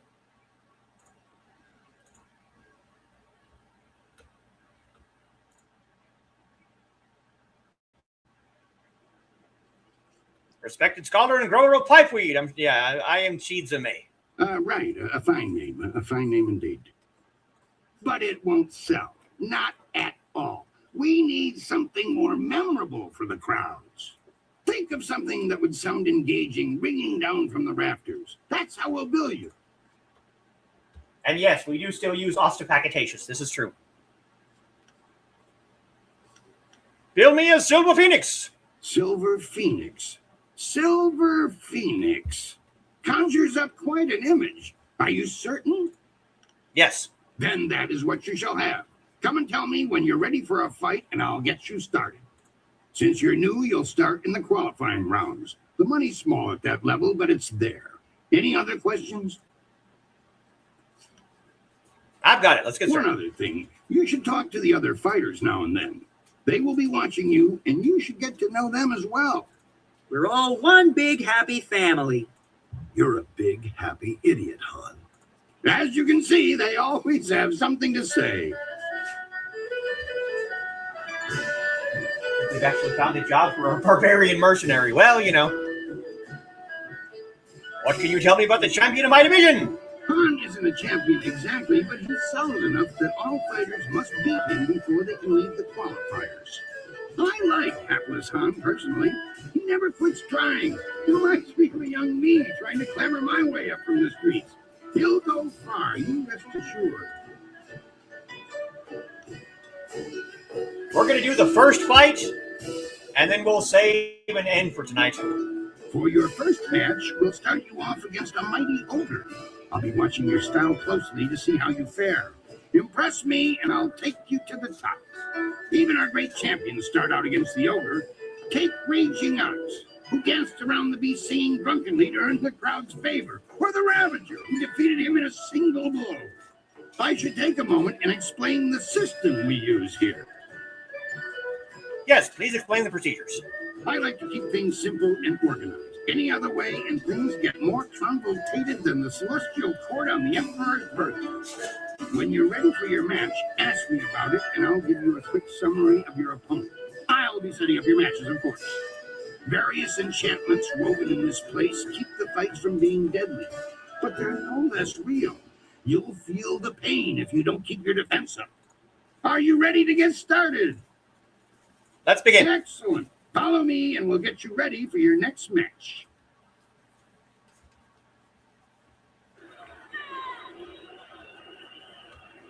A new warrior does battle with the beast.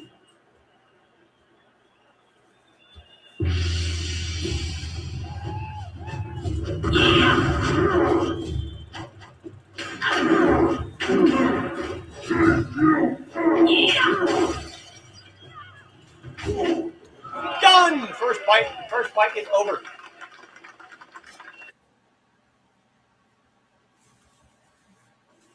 That was an impressive beginning. Normally, I'd have started you off against something easier, but you practically oozed potential.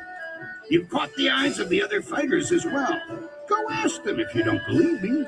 That really was a fantastic bout. Beating the ogre's nothing special.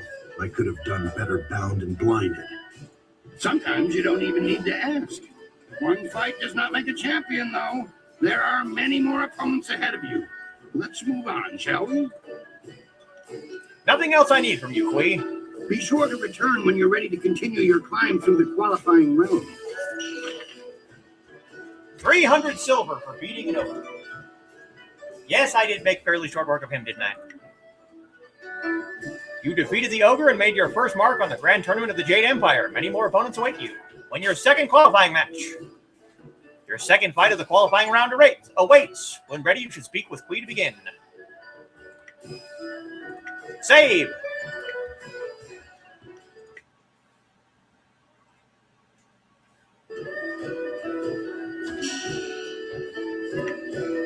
$16 hours and 35 minutes.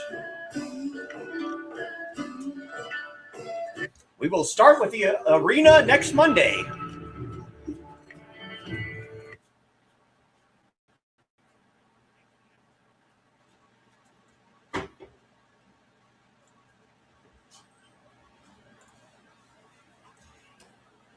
All right, guys, that was a lot of fun. I enjoyed the Imperial Arena and sleepy time. Well, you go to sleep then, Dave.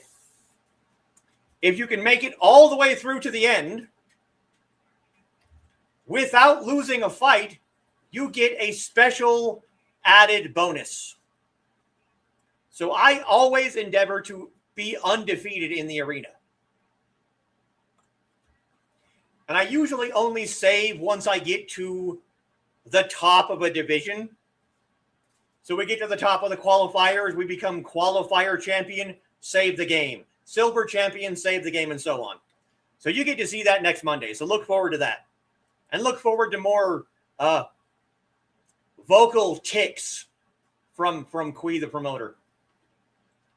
I will, of course, be back on Saturday to talk about the Gurkhas at Carl's request. I really, really look forward to that one. But other than that, I will see you guys all next time. Night Carl, night Midnight, night Kitty. I hope you at least got to catch some of that. Foxy says good night to everyone. Yes, the Gurkhas. I will see you all on Saturday. 再见.